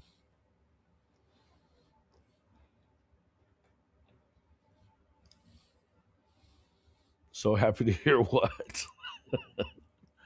That it's not going to go to home and home. It's not. Red River Shootout is perfect. Listen, I don't have a problem with it. It's just, but the Cotton Bowl, if you've been enough times, it's a shithole, man. It is. It's hot as a mother. It's hot. It's not. I mean, it's uncomfortable. They need to, and they don't give a fuck about the place. I mean, I know they've made decisions to do this improvement and that improvement, but like last year, they did half of the stadium, and then they still got to get the money for the other half. They haven't even, like, what do you mean? The money that gets poured into that joint that week, you mean to tell me that they don't have the money to fix the fucking stadium? Get out of here with that. That's bullshit. Bullshit. And there's no reason you should have ran out of water. None. Oh, dude. Yeah, there is, bro. It's hot as hell. No, there isn't. I don't give a shit how hot it is. They should not have ran out of water. Yeah. Damn sure not in the second quarter. Yeah. Who you predicting to start at right tackle? It almost sounds like this guy from Arkansas might be the answer, and where you can have Foji move into guard. Yeah, who knows? Something just happened. Can you hear me? Yeah. I think I'm frozen. Yeah, you're froze for sure. Yeah. I'm see if I can get back. Hold on. Oh shit. Got some problems. I'll be back.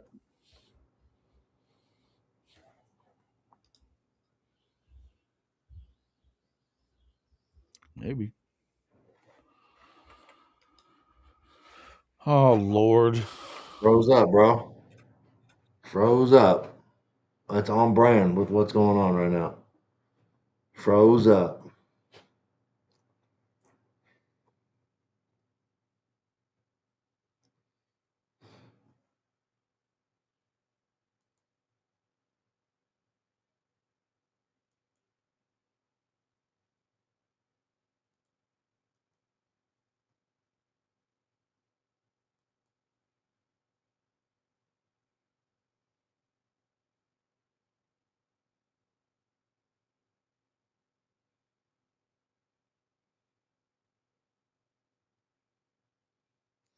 I don't know. I think they're going to play Foje at right tackle. I think they're kind of set on that.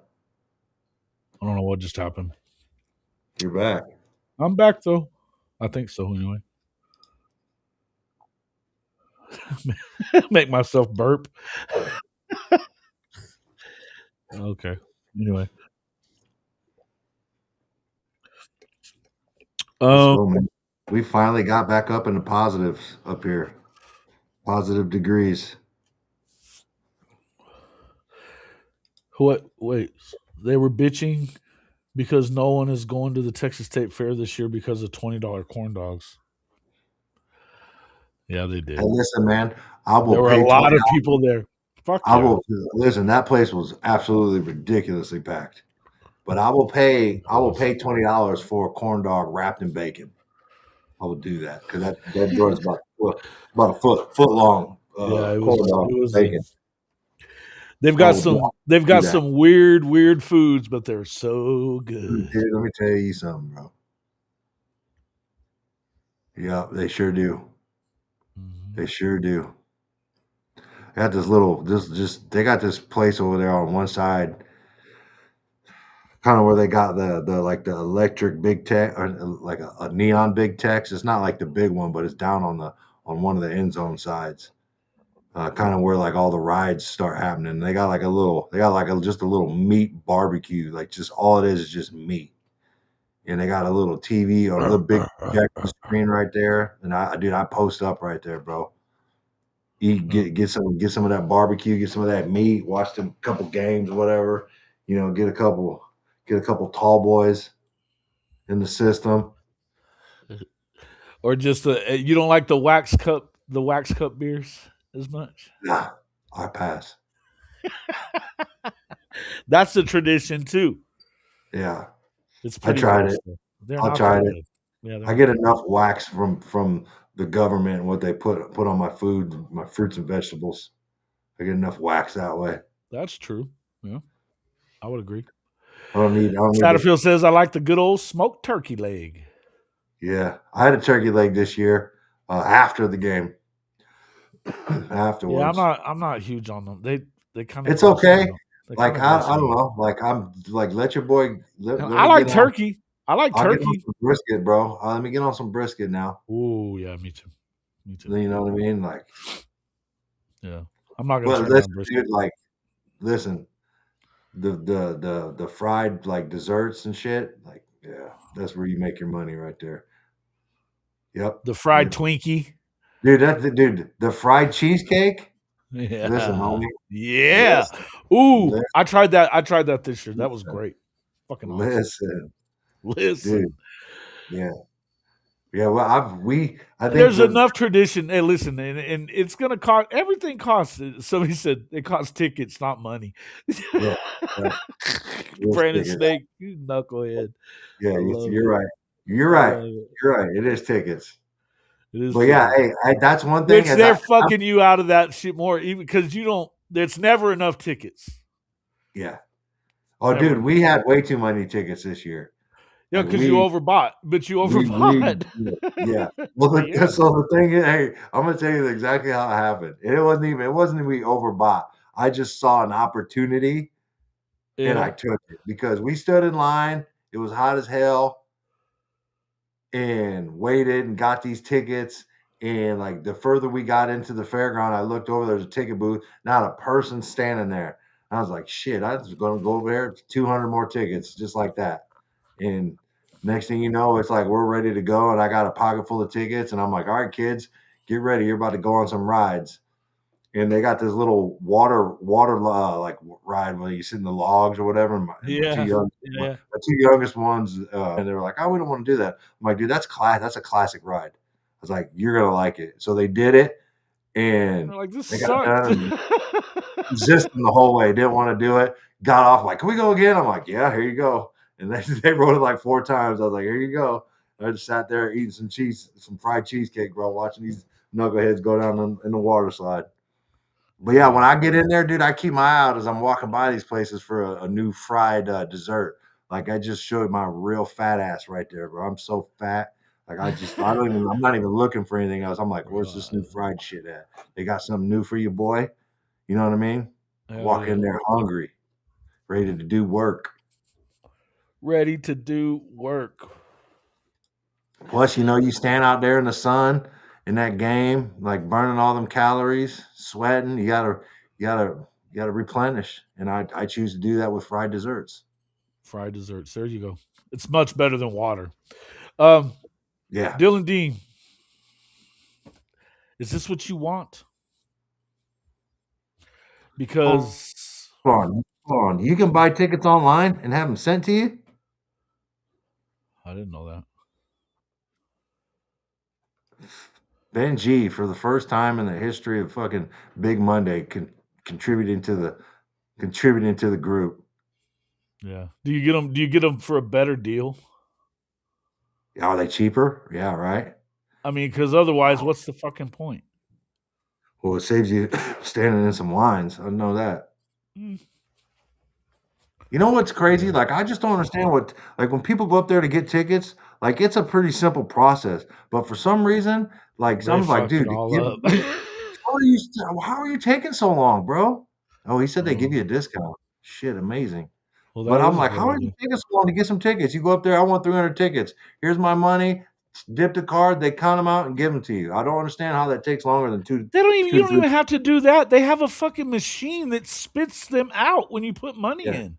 I it blows my mind how it like takes so long. It's just like, God damn. You don't even have to go that far. I mean, you don't even have to talk to anybody. Just put your money in.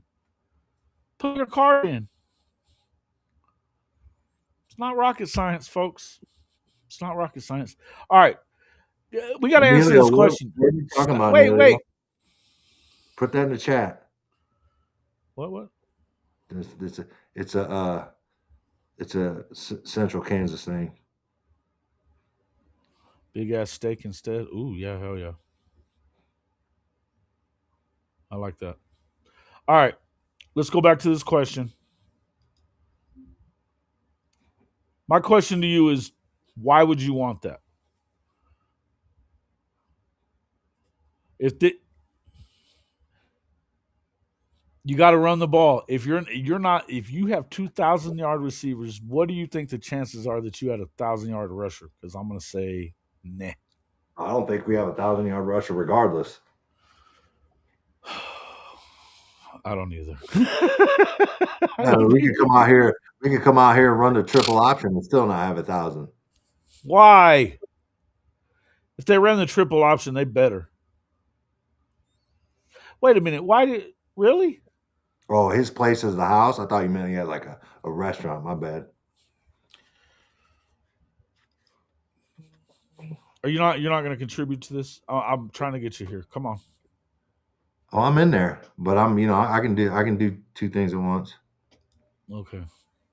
Trying hard to be optimistic about Mateer. Surely he is better, especially with an improved O line and big body tight ends. The tight ends part I really like. I think they did a great job getting tight ends. What do they do with the scheme? Is my question.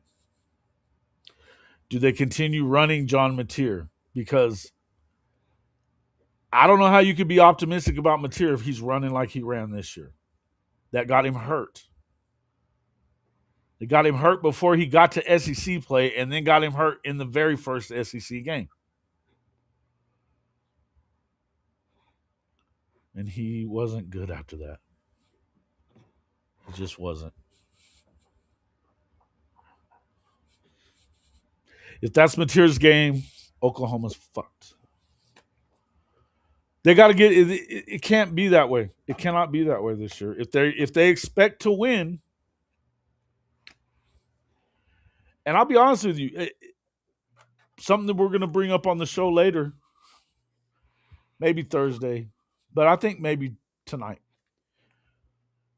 is the coach's hot seat. We talked about that. The pressure, the pressure, whatever I called it before. I think that Venables is going to be in trouble if he doesn't find a way to score a fucking touchdown in the Cotton Bowl and maybe win in the Cotton Bowl. And I don't know that I'm not picking Oklahoma to beat Texas until they do it. But I got to tell you, there's some games that could get, you could go into October with 3 losses.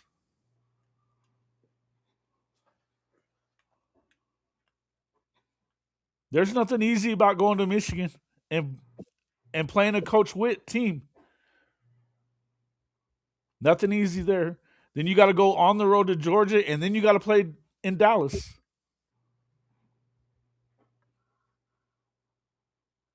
They've got to find a way to be better on offense. Defensively, they're going to be able to play with everybody. You got to put some points up. And without running the football, it's going to be more of the same. And if they're running the ball with Mateer, now you don't have a backup quarterback that's could be a starter somewhere. You don't. And if anybody says Bo Bentley to me, I'm going to lose my shit because he's not going to be ready. Bo Bentley. Ugh. He ain't it. He ain't it yet. He may be very, very good down the line. He's not ready yet, man. He's not. Yeah, Is maybe. Hatton that good? I think Hatton is really good, man. Have you watched him? Woo.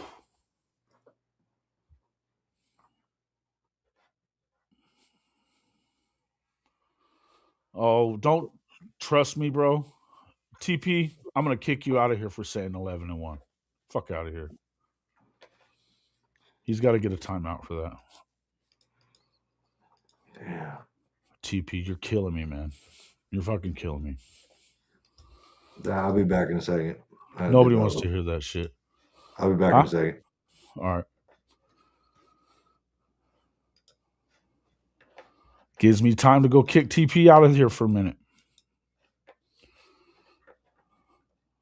Knucklehead.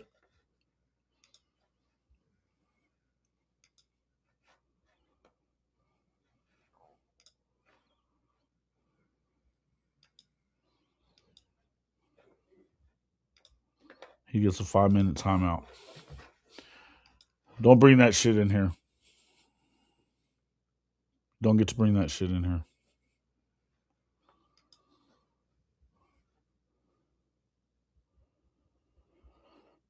Every true fish running back is. Hey, you know what? I'll go with this one. One thing I'll say about the running back, I'm not worried about the running backs so much as I'm worried about the scheme. They have to get carries before they can get yards. Torrey Blaylock is as explosive as they get. And for that matter, so is X-Rob, as long as X-Rob is healthy.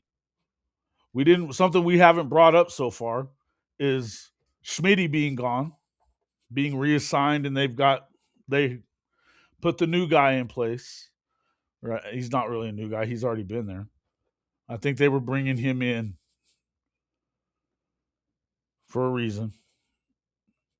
Yeah.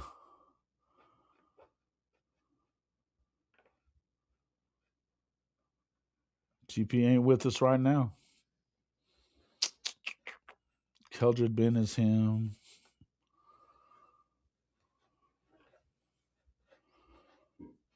You're gonna have to give me a minute to well, you can come in, but no face there, Bishop, if you do that.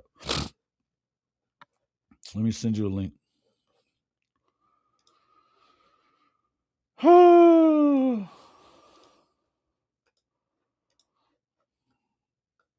I don't even know what I mean. Like seriously, TP's my guy and all, but it gets on my nerves that you would even say that shit. After what we saw, just assuming, I mean, hope is not a plan.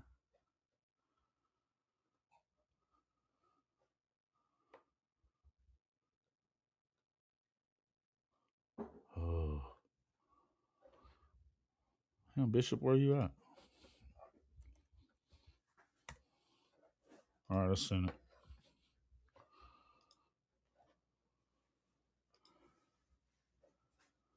Okay, Ginger, thanks for coming in. Feels good to be back. Glad to have you back, buddy.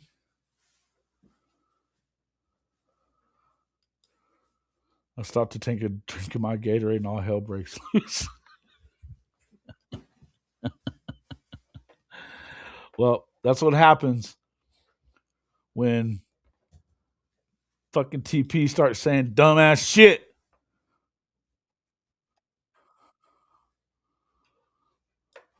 Never has a reason for it. Just says stupid shit. Welcome into the show, Bishop Frank. What's good? What's good? I had to boot out. I had to put my guy in timeout. He's shitting me, man. Hey, leave TP alone. You know he with the true blue. No, because he never has a reason for it. He doesn't ever give me a reason why I should believe that shit. Hope is not a plan, Bishop. It's all gravy. Hey, put it like this. I'll be honest. My perspective. They need to go more than 9-3. 9-3 is the floor for me. My opinion To do what? For this upcoming year. But what does that mean? They need to go 9-3 or better to do right. what? To keep to make the playoff. That's the standard. You got to win 10 to make the playoff. Well, hey, at this point, look, if they don't make the necessary adjustments and answer the questions that are at their doorstep, then hey, I'm going off of right now. I just don't see it. I've cut his ass a break for freaking a year now. I ain't cutting it no more. What's that? TP? TP ain't getting no more breaks from me. Hell no. Hey, ain't nothing but love. I didn't kick him out forever. Oh man, that's good. That's good gumbo. Y'all know that's good gumbo. Yeah, I'll do it. I'll do it to Ben G just because it's Ben G. But no, on the real realness is that I don't know. I just think at this current time, getting the tight ends that we got, getting Jason Witten, making the necessary improvements on the offensive line. Why would you do all of that if you don't have any plans to establish the run? So it's up on Arbuckle at this point. If he doesn't, then we know that that's his scheme and nobody else. Wait. But it's scheme. The scheme has to change. What makes us think that is happening? That's now, Jason. Now listen to what I said. I said we gotta hope that he does. That all of these deals that go into play allow us to lean toward.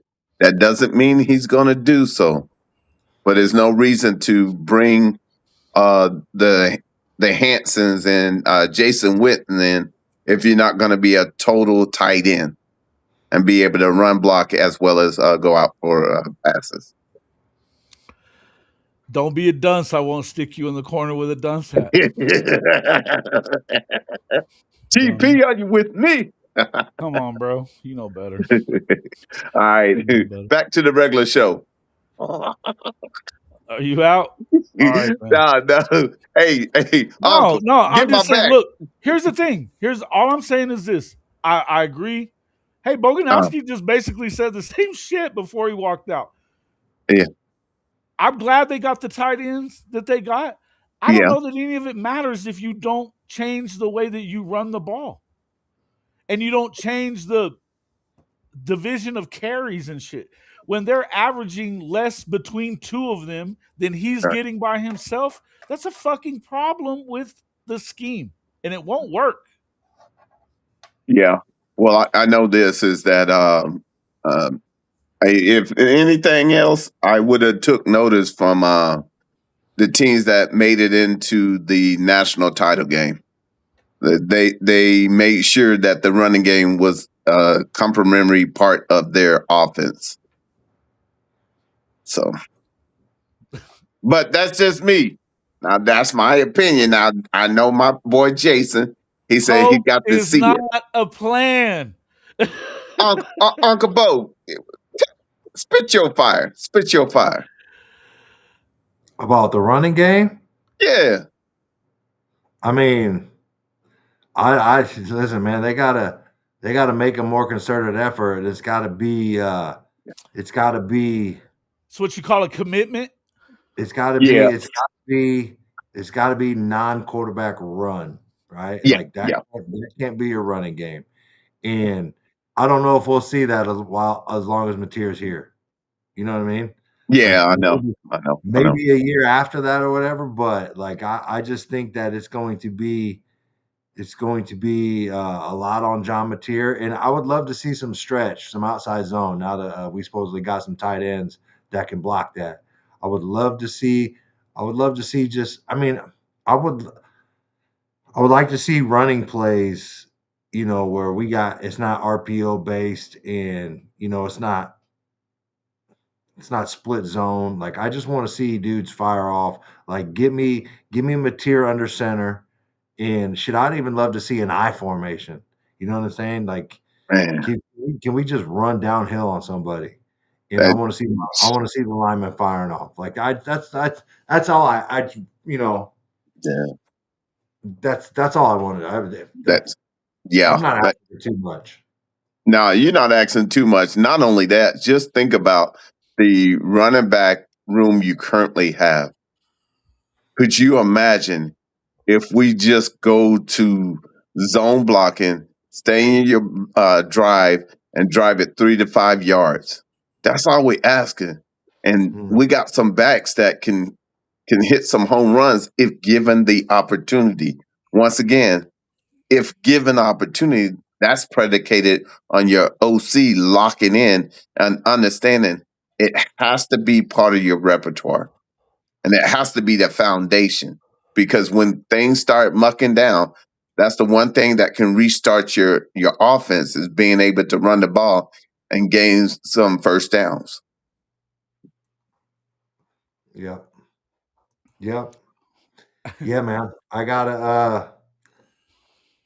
You gotta remain hopeful, man. I hope we can get we can get to 100-yard rushers, you know what I mean?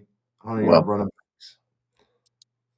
yeah, the thing about it, is let's be honest.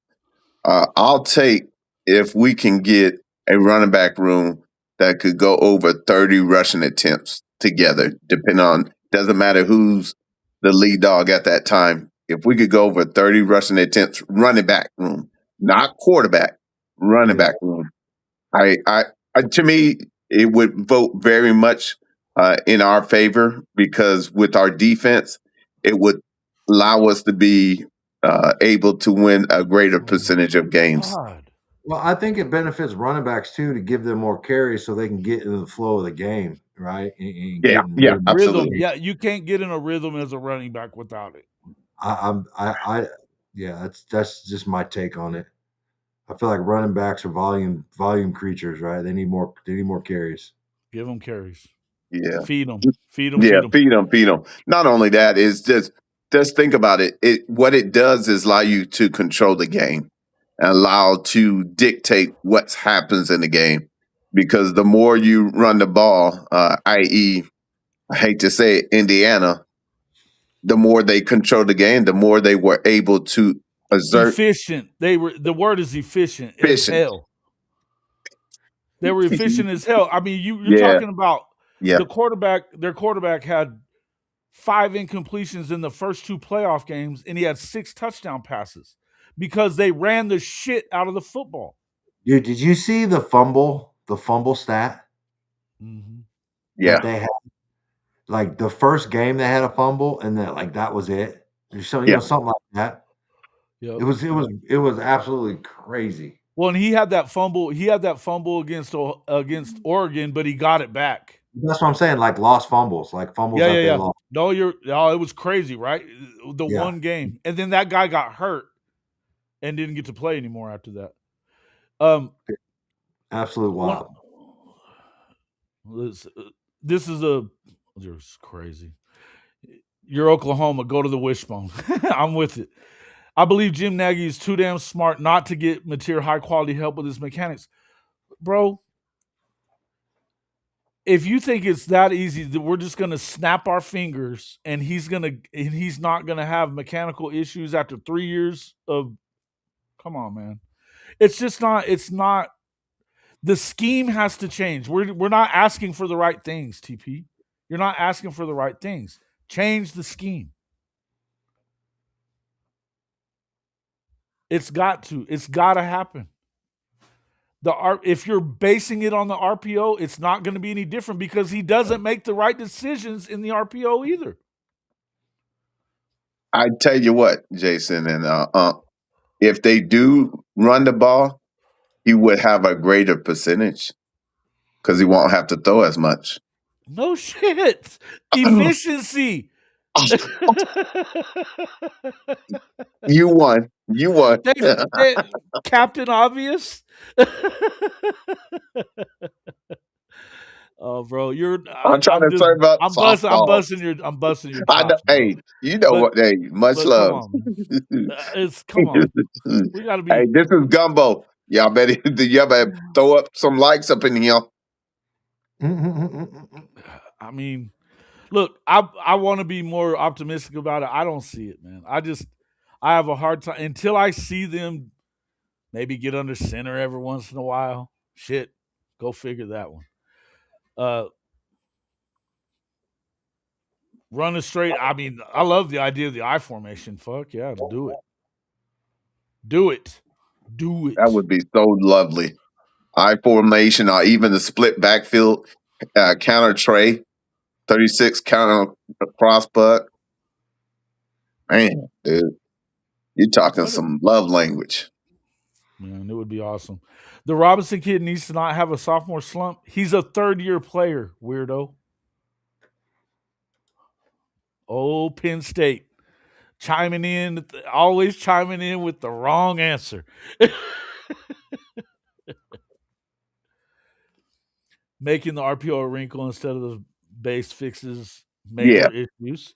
Mishears decision-making and allowing the O-line to fire off the ball and hit someone in the mouth. You're right, Truoki. Correct. Two major issues. Man, that sounds so good. Say that again. I put your ass in timeout. You know why I put you in timeout too, Scott. You know why I did it. You're dropping like flies in there talking that shit. Hey, boy. Hey, if you go get Jason Witten and you go get some tight ends that literally can block, and if you don't go and utilize that, what does that say about your OC? Don't get me started. Man, I threw you a softball. You supposed to hit that at the park. You just trying to get me to freaking hate on him more. And I'm telling you, yes, you did. You said Bo Bentley. You know you did. You know, and you did it twice. You did it twice too. Trying to get kicked out. But go ahead, hit your softball out. We got you. No, listen. I think that again, we can sit here and talk about that it's Arbuckle. This is a BV issue more than it is anything else. Venables has to put his hands on it and decide that this is where it has to go. We're going to do it this way, or we're not doing it at all. Period. End of story. We are going to run the football with our running backs 55% of the time, and we're going to run off tackle. We're not going to do all this bullshit RPO stuff all day long. We're not. If he doesn't do that, it's not going to change.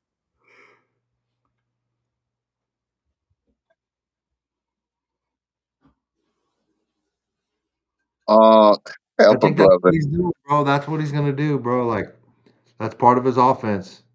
You know? Like, I think you just kind of gotta accept that. Then we better be good at running out of the RPO. I mean, I don't know how they're gonna get it done because you need to. Listen, I love that they can maybe run some 12 personnel stuff. That could help. But that means you got to run the football, though, with your running backs.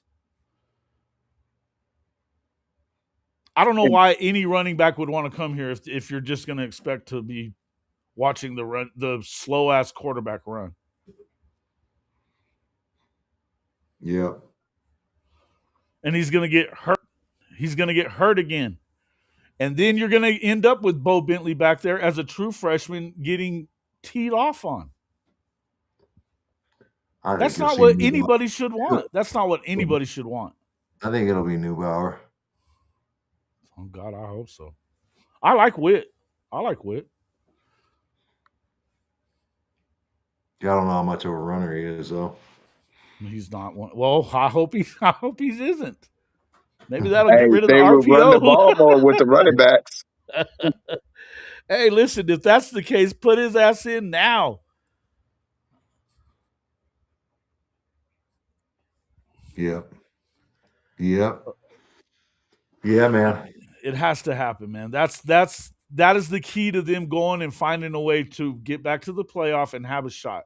If you run the football with your running backs, and listen, Arbuckle should be young enough and moldable enough to where Kevin Wilson can step in there and say, look, this is how we need to do this, and you go with it. Let him do it. If he's too stuck on whatever the hell he thinks is going to work that didn't work and got them beat, then what are we worrying about this? Why do we want there to be continuity? Because it's continuity of shit. Trash ass offense. You said moldable. I just want to throw that out there. You just made up moldable. Yeah, I did. It's a Like, made up I like word. it. Yeah. I like Jason's in his bowl, man. moldable. Dude. Witt Shoot. does have a nice arm. Witt does have a nice arm. The key is understanding that, hey, we went to the playoffs with what we had. Could you imagine if we even had complimentary football? I want the family to understand just a little bit, just 50-50 rush the pass. If we could just do that, we'd be so dangerous. Yeah. Yep. What makes no sense is that BV knows what wins is defense in the run game. Yeah, he does. And it's wild. Mrs. TP wants your timeout button. She's going to use it on me. Yeah, listen, she's got more power than I do, brother. She's got more control over your ass than me. Look, hey, you know what, Dave? I think this is the comment of the day. You will know if Arbuckle is a good coach if he adapts. Absolutely. Home run. He just hit a home run. That's it. That's right. Listen, and that's the thing. You know what? As much as we like to sit here and bash on Lincoln, and I've done it in this show, but you think about it. Now, first off, he didn't have a choice but to adapt because Stoops wasn't hearing anything else but to run the damn ball when you got Mixon and Pirine back there. He wasn't having it any other way. They were going to run. But the fact that he was able to change his game plan up from an air raid guy, Lincoln, he's not doing it now, but at the time, he made his offense so dangerous by spreading them out and running downhill. Ramondre Stevenson, shout out to Ramondre Stevenson, going to be in the Super Bowl. All those dudes, think about every running back that came through because they were running the ball. And even after Stoops left, it's what got Lincoln a job at USC. Kennedy Brooks. You can, bring them all up. I mean, there's Trey Sermon. Stud. Facts. Stud. Mr. Anderson. Stud. Mr. Anderson. Mr. Anderson. Dude was a bad boy too. Mr. Anderson. You out of here? Neilio, you out of here? If OU has the same problem again running the ball, you could hire Drink if he gets fired. He. Listen, To be the OC? Drink had to run the ball out of necessity, bro, because his quarterbacks couldn't throw the ball. Yeah, but he's always run the ball. They run the football there. He does that. He's always done that. He did that when he was at App State. He always has good running backs. But yeah, I mean, they couldn't throw the ball for shit this year. But that's the problem. That's the what. Hey, look. As much as the on paper the schedule doesn't look nearly as hard as the one from last year, I don't know. There's some potholes in that schedule, man. There's some places that you can get got if you don't have your shit together. And expecting the defense to carry your ass like that is not a way to win. Again, it's not. Run the ball. Why is Alabama not winning? Because they didn't run the ball either. They got to the playoff too. Ooh-wee. They got to run the ball too. And that's a problem. That's a concern there. It Big got concern. exposed Should against be. Indiana. Mm-hmm. If he listen, Brandon Snake, if he doesn't adapt with Mateer still here, Mateer is not gonna go anywhere. He ain't going to the league unless they all adapt. How could you? You're not going to. Because guess what? He didn't get away with running the ball in the SEC. What do you think it's going to be like in the NFL? Oh, bro, he got to get better throwing the ball, man, if you want to go to the league for sure. That's for right. sure. For sure. Yep. But I can help him out if he would listen. Is that understand with Mendoza? He was efficient. 18 of 19, 21 of 24, and he won the Heisman and won the Natty with that. With them rushing the game, it could be done, but it's got to be you got to have that want to. Mm-hmm. You have to do it, and that's the only thing, man. It's my only thing is that like I don't understand the thought pattern of it's going to be better because it's year 2 with John Mateer. Why? Why is it going to be better? If you don't change things, it's not going to be better. He didn't hold up against the rigors of the SEC because they ran the shit out of it, and now you don't have the same kind of backup to come in if he does get broken completely. It's a concern. It should be a concern.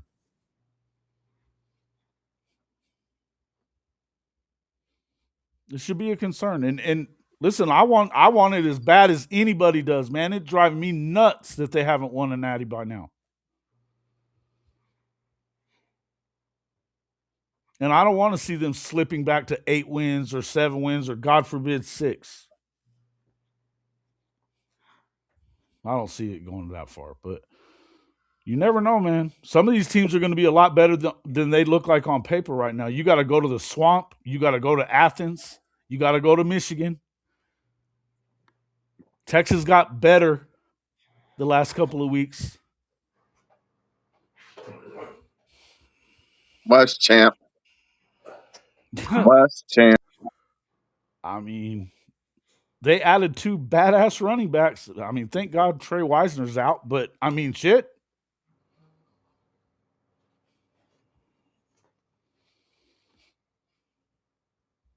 What up, Jay? I just saw you in there. Was that the first thing you said was to stay warm? First thing I saw.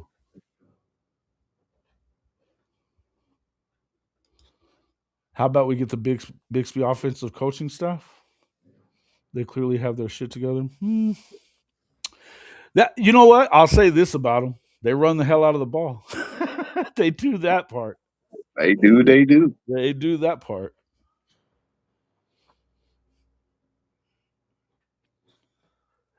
TP, nobody has told you that at all. Nobody has told you that. Not at all. Boganowski's not sitting here telling us that. He's got a kid on the fucking team. Stop Dude, it. I don't know. I gotta see it, bro. I gotta Yeah, see me it. too. That's why I gotta, TP's about to I'm not get gonna another timeout. I'm TP's not about to gonna get come another over here and say timeout. what it is. I Hope mean, is not a fucking plan. listen. If there's one thing I know about BV based on previous years, when there's an issue on the team or whatever, what have you, BV will address it and fix it. So I mean, He didn't this it's year. trending towards yes, but I gotta see. Oh yeah, dude, think about it. We had a terrible offense, terrible quarterback play. O-line play wasn't good in 2024. I mean, it's fixed. We had a good starting line. It wasn't the best, but they improved. Our offensive play calling improved. The quarterback was improved. Receivers improved. I feel like you look at it like there's improvement there.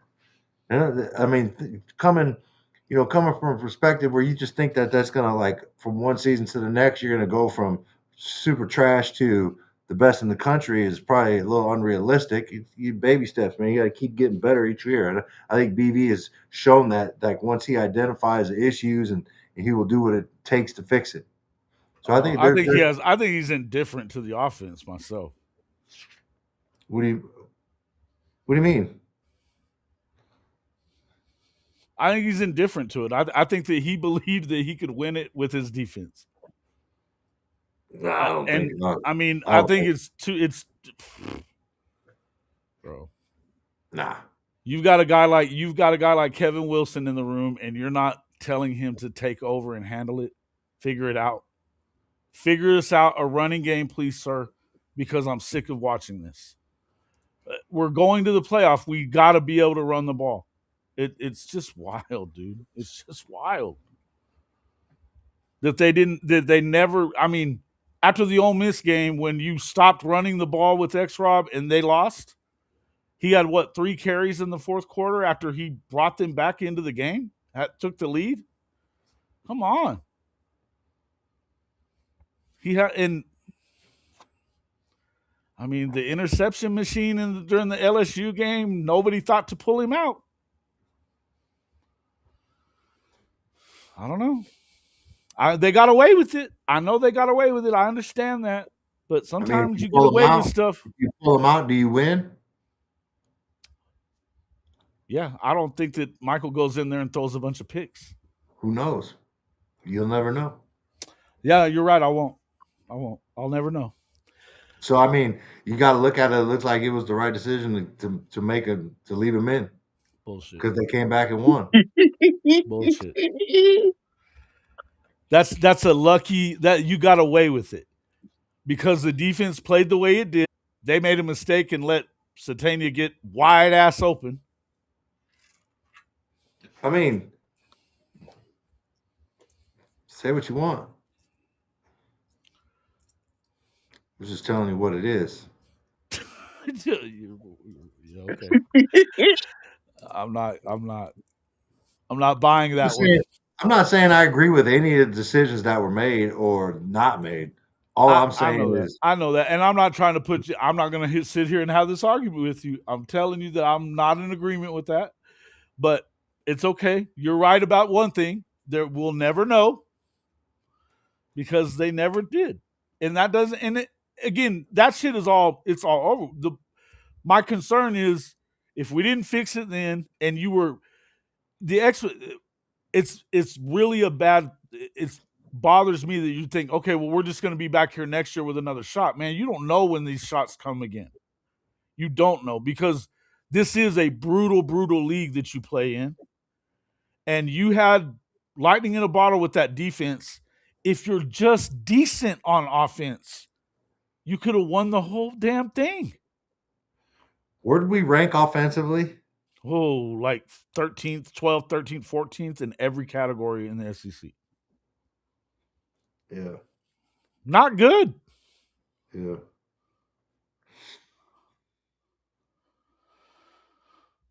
The tight end improvement will be, it could be. It could be. But if it's still an RPO-based Ginger, it may not be.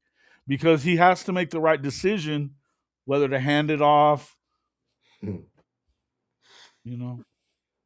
whether to throw it, whether to stay in a clean pocket or run into trouble. Well, I know. I'm terrible. I get it. I mean, I'm like, y'all just keep y'all love to torture yourself by we keep bringing it up, man. I'm moving, looking forward. I hope that. Listen, I hope I'm so wrong. Dude, I almost rewatched some games last night or this weekend as I was snowed in. I've watched a few. And I was like, Yeah. like, you know what? I'm not even gonna do that. I'm not even gonna do it. Talk about So, cabin all I fever, did- bro. Talk about cabin fever. But yeah, dude, that's exactly where I was at. But you know what? I told my son, I was like, hey, get me a cut up of all the plays of all your game plays. I want to watch. So I don't have to go through and like watch the TV copy and listen to Kirk Herbstreit and just vomit all over my TV screen. Yeah. And relive stuff. Oh yeah, man. I can't go back and watch the Alabama game, the playoff game. Can't do it. I haven't watched it. Can't do it. I was there. I was there too. Yeah, it sucked. That's like getting your heart jerked out of your chest, man. Shown Dude, I to didn't you. let myself. Hey, when we were up 17-0, I didn't let myself get too high. I was like, there's a lot of game left. Like, Yeah. locked. No, I think me and Stay K. locked Chris were in. sitting there going, okay, this is a good way to start. Hold on to it. But you could feel it slipping away. But see, that's the sad thing. If you have to say that, then you already have a tendency of not. Mm-hmm. No, I'm just not. I'm never that way. You know what I mean? I've watched too much football in my life to know that Well, teams it's will cut college you back. football, especially. College football, especially 17 ain't NFL, shit to come that's back what from. they do in the NFL. The That's what they NFL do. too, yeah. These days, especially, yeah. But like Right. 17 is nothing in college football. Nothing. Now, Yeah. I think if they get it to 24, X Rob catches that ball, they get it to 24, they Ouch. probably fold up shop. Bama probably folds up shop then. Man, Already folded up shop, bro. I was sitting right behind the sideline. They were already arguing with each other. They were done, and we let them back in.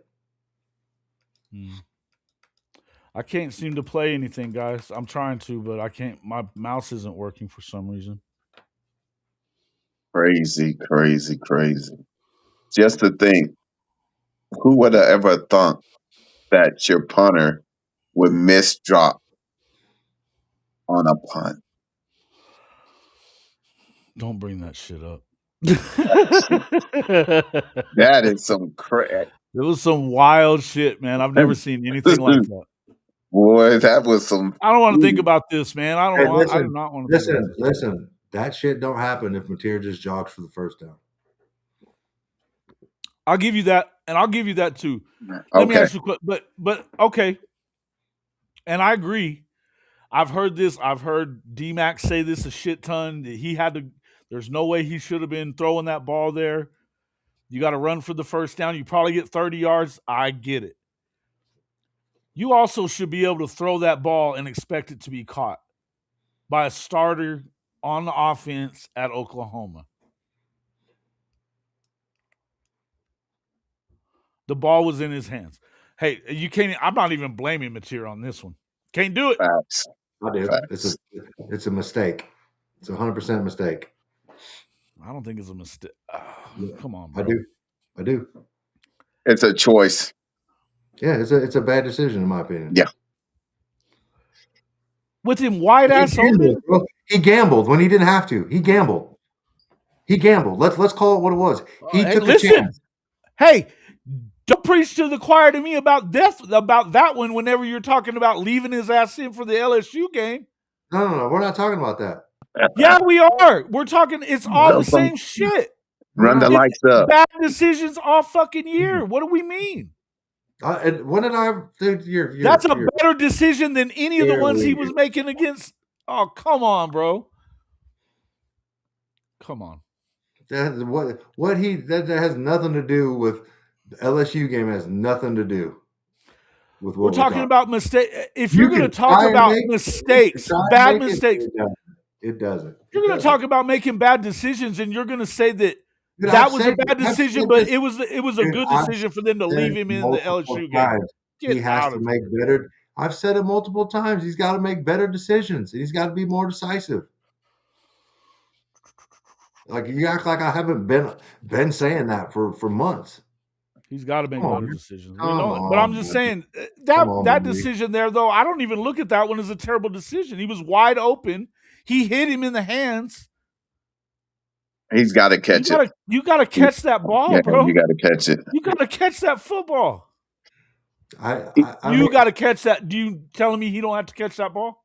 I'm not saying that. I'm not saying that. But I think you guys that is a slam. You guys are thinking like he's out in the street and that's a normal pass he catches all the time. Like there isn't the big bright lights. There ain't this dude streaking down running routes that he doesn't run or practice in that type of pressure situation. They don't practice the scramble drill. You guys don't mention any of that. You guys don't mention any of that. You act like it's just. You don't think they practice a scramble drill? Warming up. You act like he's out there playing, just warming up. Boganowski, you telling me that they don't practice the scramble drill? Dude, I'm trying to tell you something right now. You need to pay attention to clips that you see of what routes. I'm telling you, I agree with you that he could have ran for a first down. No doubt about it. And we can argue about whether or not he should have done it. But the fact of the matter is, X-Rob has to catch that football, bro. Bro, you took this whole conversation and made it about LSU. Like, what are you talking about? I'm not talking about LSU. I just said X-Rob has to catch that football. I never said he didn't have to catch it. I've never said like, oh, it's a no. I'm saying it's unreasonable to expect him to catch it all the time. That's all I'm saying. I'm saying you act like I said he does. He's play, bro. It has nothing to do with X-Rob, bro.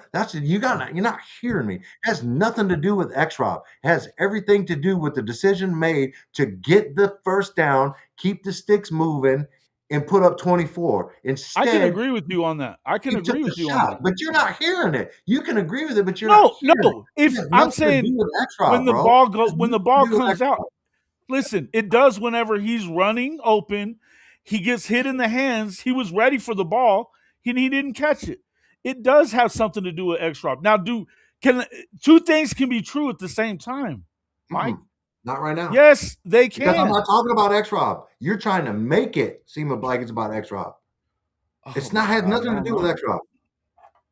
It is about the decision to make that play. To throw the ball. To make the play. I think you're confusing a running back with a receiver in Isaiah Satania, and they're the same position. I think that's your mistake. You're confusing them as one and the same. Come on, man. You got to catch that. You're an offensive player at Oklahoma or running back. You should be able to catch that football. Or why are you on the scramble drill to begin with? Why are you out there scrambling around? Now, don't get me wrong. Yeah, it opened up for him to run. He should have taken off. He should have got the first down. Hell, he might have ended up with 20 yards or more running it. But two things can be true at the same time. X-Rob still should have caught the football. You still got to catch the ball. And I'm going to go back to my original point. We're not dropping punts and not kicking the ball if we get the first down on the very next play. That's my original point. And you want to morph it into X-Rob and all this craziness, but that's not just morphing it into X-Rob. I'm saying two things can be true. All I said, listen, bro. All I said is that punting situation doesn't happen. Wanting to fight today, damn. You out here trying to do all this wild stuff and bring up LSU and decision makings and all that stuff and X-Rob. I've never said anything about X-Rob, bro. I said X-Rob didn't have nothing to do with the LSU conversation. I'm totally with you on the bad decisions made by John Mateer this year, bro. Completely with you. You already know that. Dude, you're so like, oh my God, you're so what? Hey, can I? I'm completely with you on that point. Hey,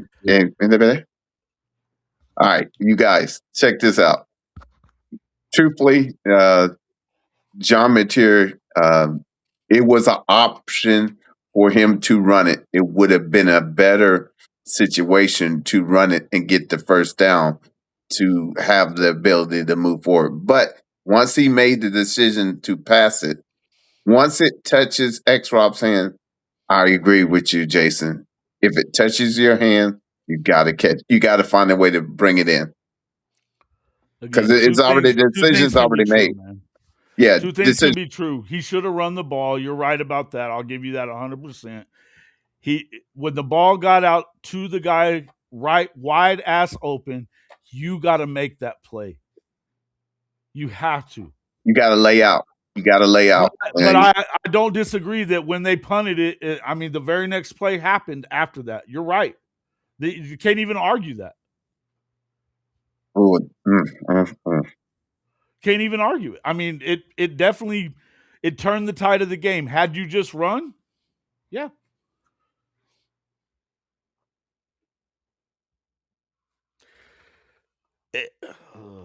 It got worse too. It got worse too because after that, then he stared down a damn defensive back and threw it right to him. I knew you were going there. Son of a bitch. Mateer playing hero ball. He did that all year.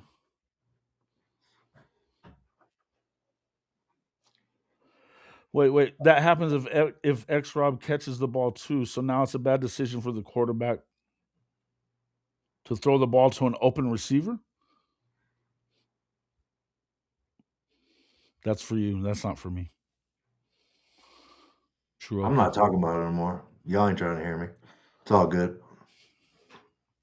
Well, then I'll step in. I ain't bullshit. scared. Hold on, Bishop. I ain't talking about it no more, bro. What's the point?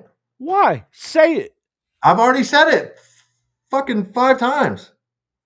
I've already said it. What's the point? You guys can disagree with it or whatever, have your own opinions. I'm not gonna fight you on it because it does no good. I'm not doing it. I'm like, two things. I just told you 2 things can be true. I'm not saying that you're wrong about it. 2 things can't be true. They can't? No, that's a cop out. Why? Why can't they? I already told you I'm not doing it. I'm not doing it. I'm not doing it. Okay. All right. That happens if X Rob catches the ball too. So now it's a bad decision for the quarterback to throw to an open receiver. It was not a bad decision. It was a bad decision for him to throw it because he could have run it, is what he's saying. That's all I'm saying. And that's all you had to do was run it and get the first down. And you continue to move the sticks. Now, we don't know what happens after that at that point, but we know they get a first down there and they moving the sticks there. They also would have been moving the sticks if 2 things can be true. They would have moved the sticks if he catches the football too. Any other time he would have run, but he didn't there. I'll give you that one. 3 things can be true. That's true too. Shit. That's what bothers me the most. That any other time he would have took off, but the one time that we would go ahead and do it, and he chose to throw it. Well, yeah, he's taking off from freaking clean ass pockets. You just gotta live with it. Hey, he made a decision. Is the perspectives of different people when it comes to that play? It's so crazy to me.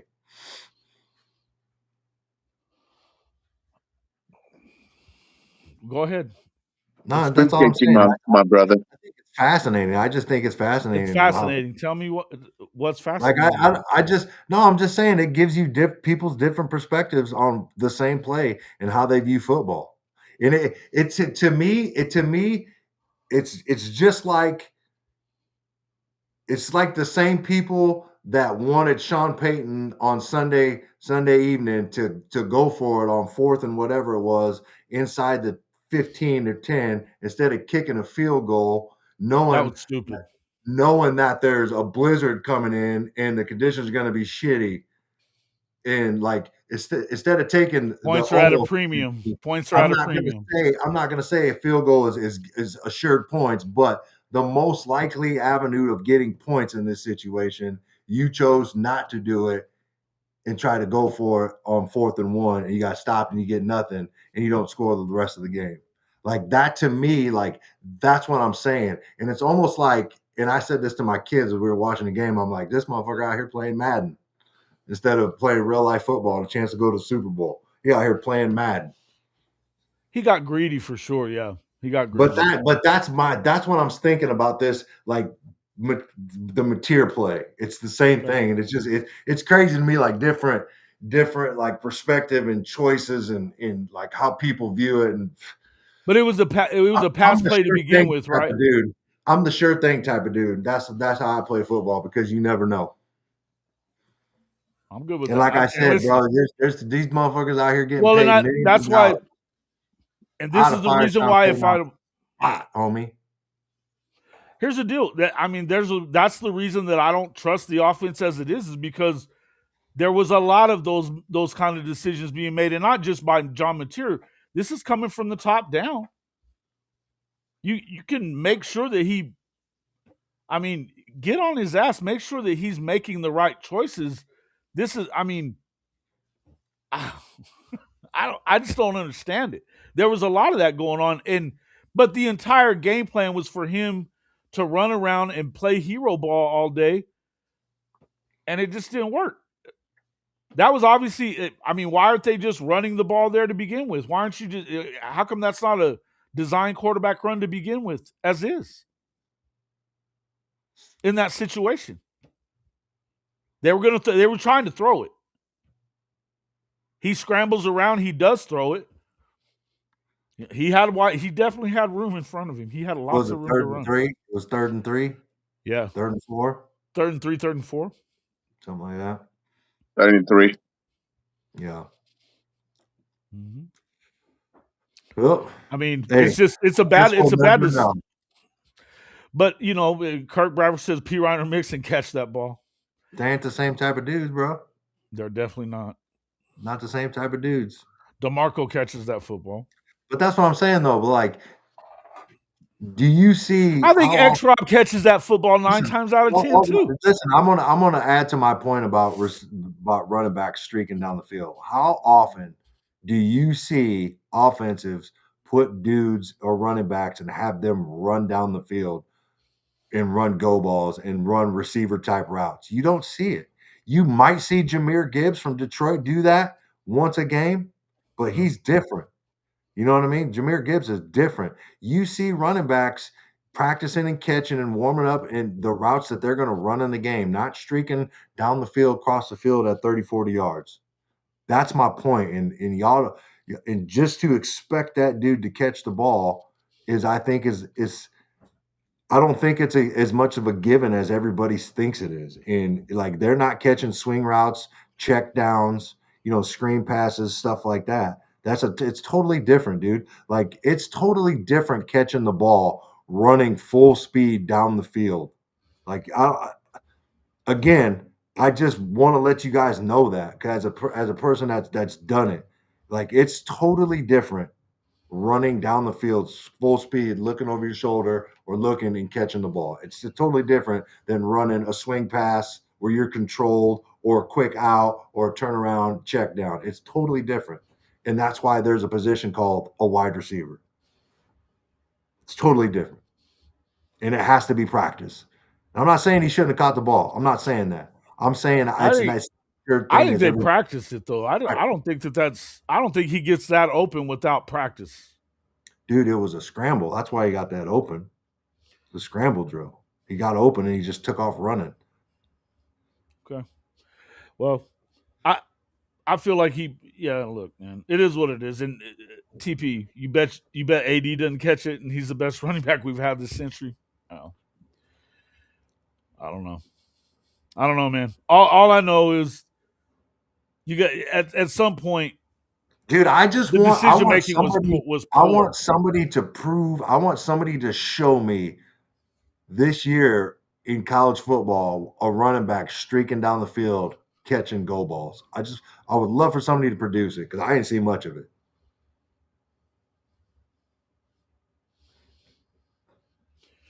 Yeah.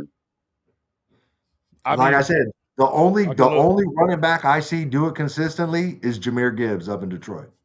He's one of the only ones I ever see them flex him out, motion him out, and run go balls. There's That's guys like that can make the play. Look, just because you don't see a ton of it doesn't mean it doesn't happen. That's why I want somebody to show it to me. That's why I want to see it.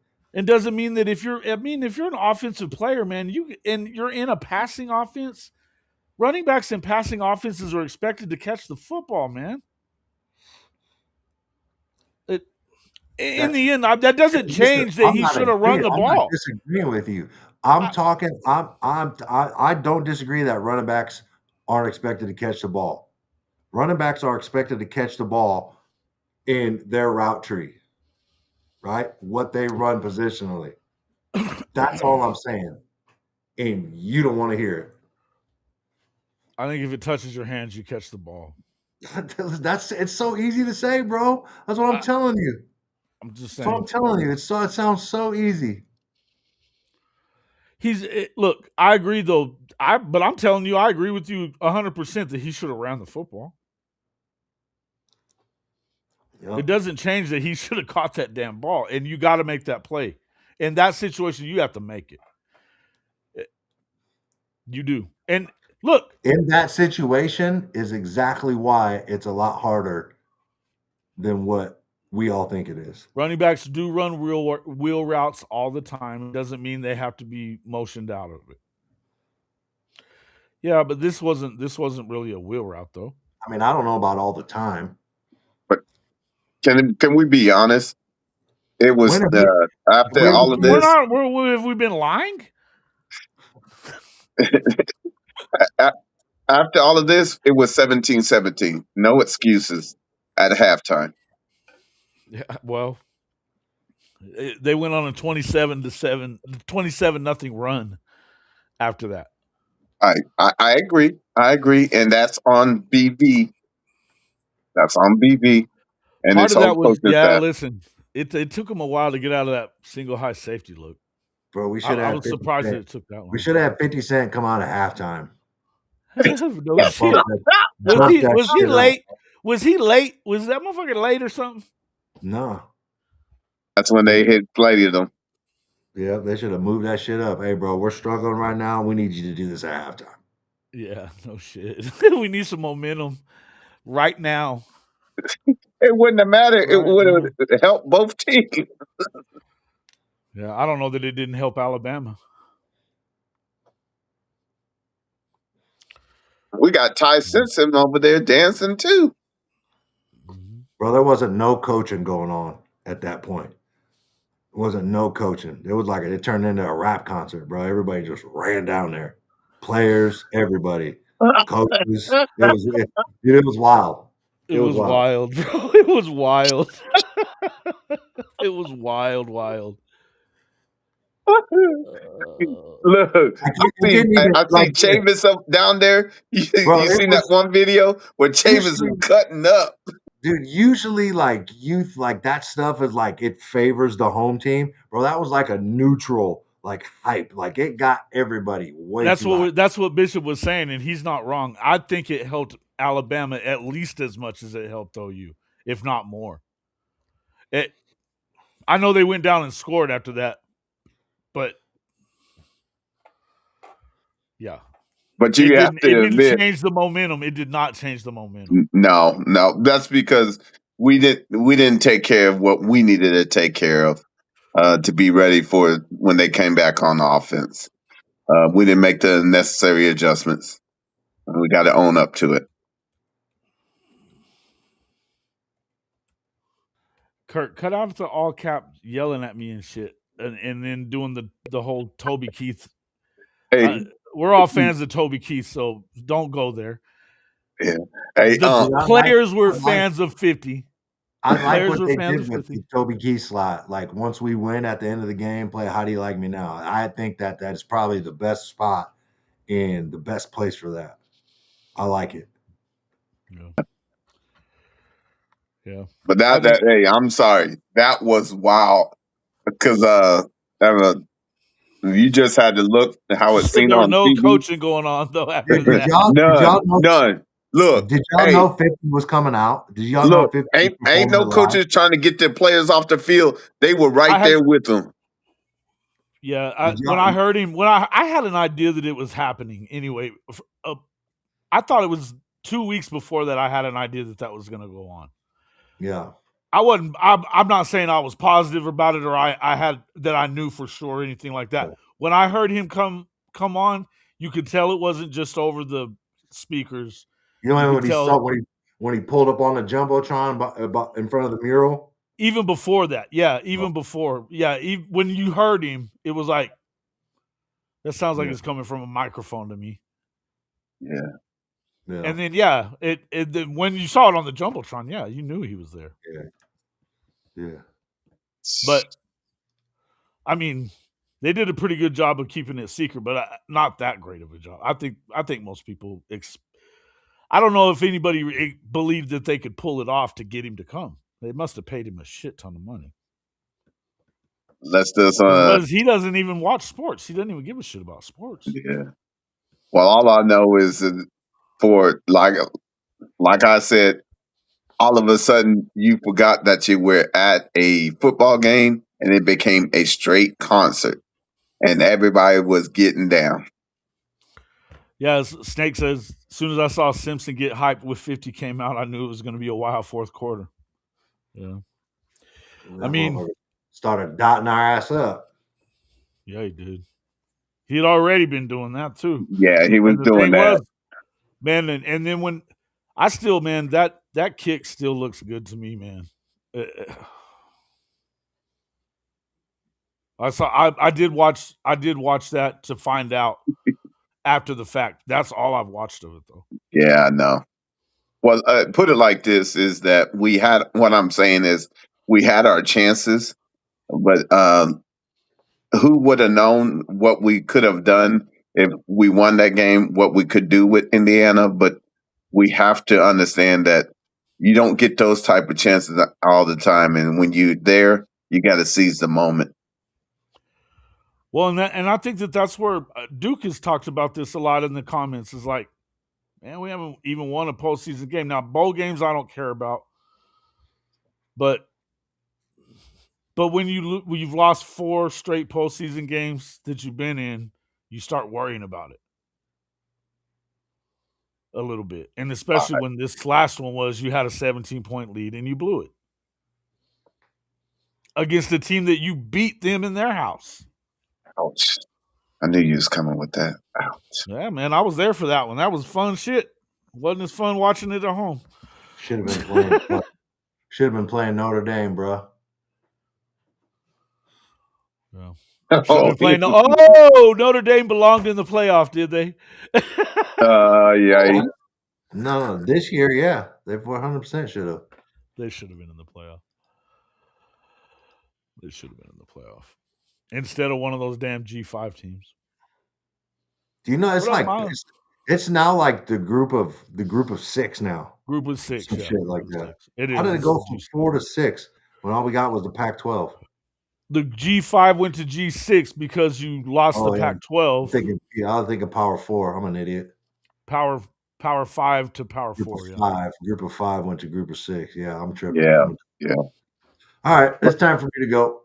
All right. Yeah, it's Can't been even 2 think hours straight. and 40. Boy, hungry. I got kids upstairs hungry. Kids is I'm down hungry, home from school today. Appreciate you allowing me on. One. Yeah, y'all be Appreciate good. it, guys. All right, bro. Have a good one. Make sure you guys come check us out tonight. Bishop. Yes, sir. I'm right here. You still with me? Yeah, All yeah, right. I'm right here. So you guys make sure you come and check us out tonight on the Gauntlet, 7 p.m. Central Time. We'll be talking a lot of SEC stuff. There's a lot of different stuff, but it ought to be a fun show. We're gonna have at least a couple of guys from other programs, content creators from other programs to talk about some of this stuff and be getting more into the Dabo and Ole Miss debacle. Some funny shit, man. Some funny ass shit. You know what? The one that he said, I'm gonna throw one out there at you guys. You guys are gonna love this one. Let me see if I can find this real quick.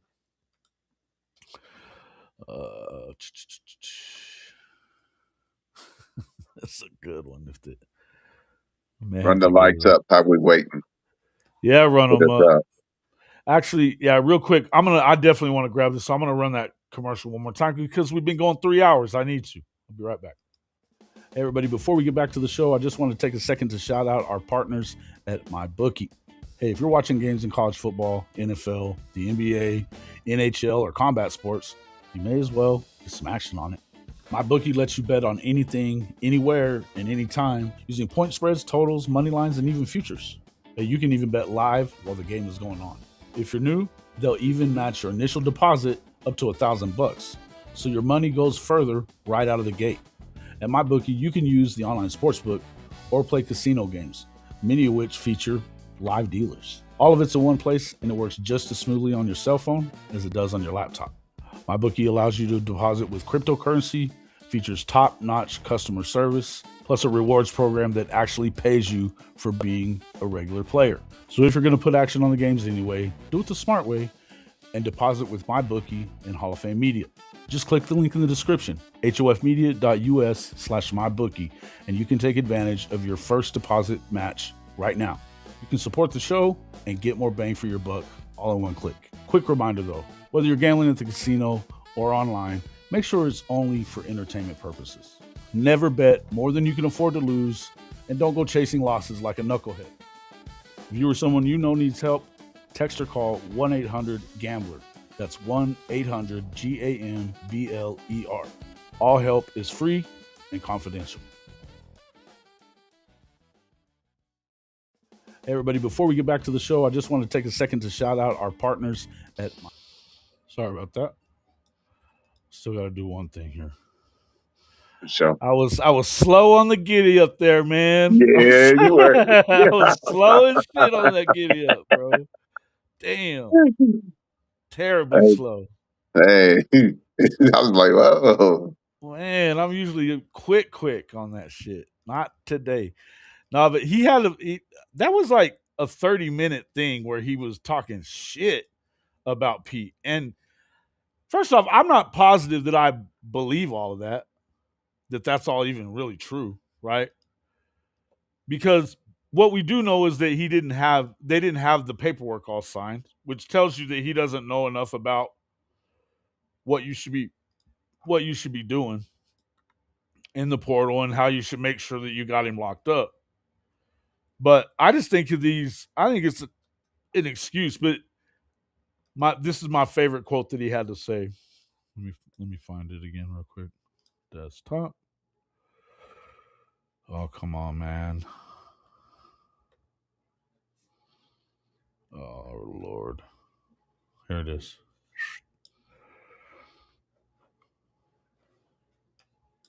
So straight gumbo today. Here it is. This is like having an affair on your honeymoon. Some funny ass shit.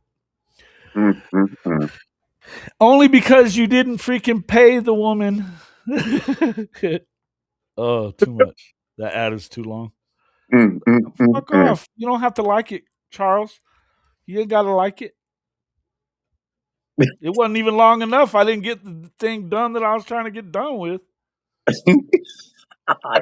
It's straight gumbo today, boy. Shit. They're talking his shit. All right. That's all I got anyways. We've been going for 2 hours and 50 minutes now. Bishop, appreciate you coming in. Oh, make sure you guys get over there and check us out on the SEC Gauntlet tonight. It'll be on this channel. Make sure you're also subscribed to Marcus Dent's channel, The Gridiron Insight. And then you can find it there too. I don't care if you like it or not. I don't care. I don't care. You can get a timeout too. Just because I fucking can. I effing hate your attitude about that shit. Bye-bye now. See y'all on the next one.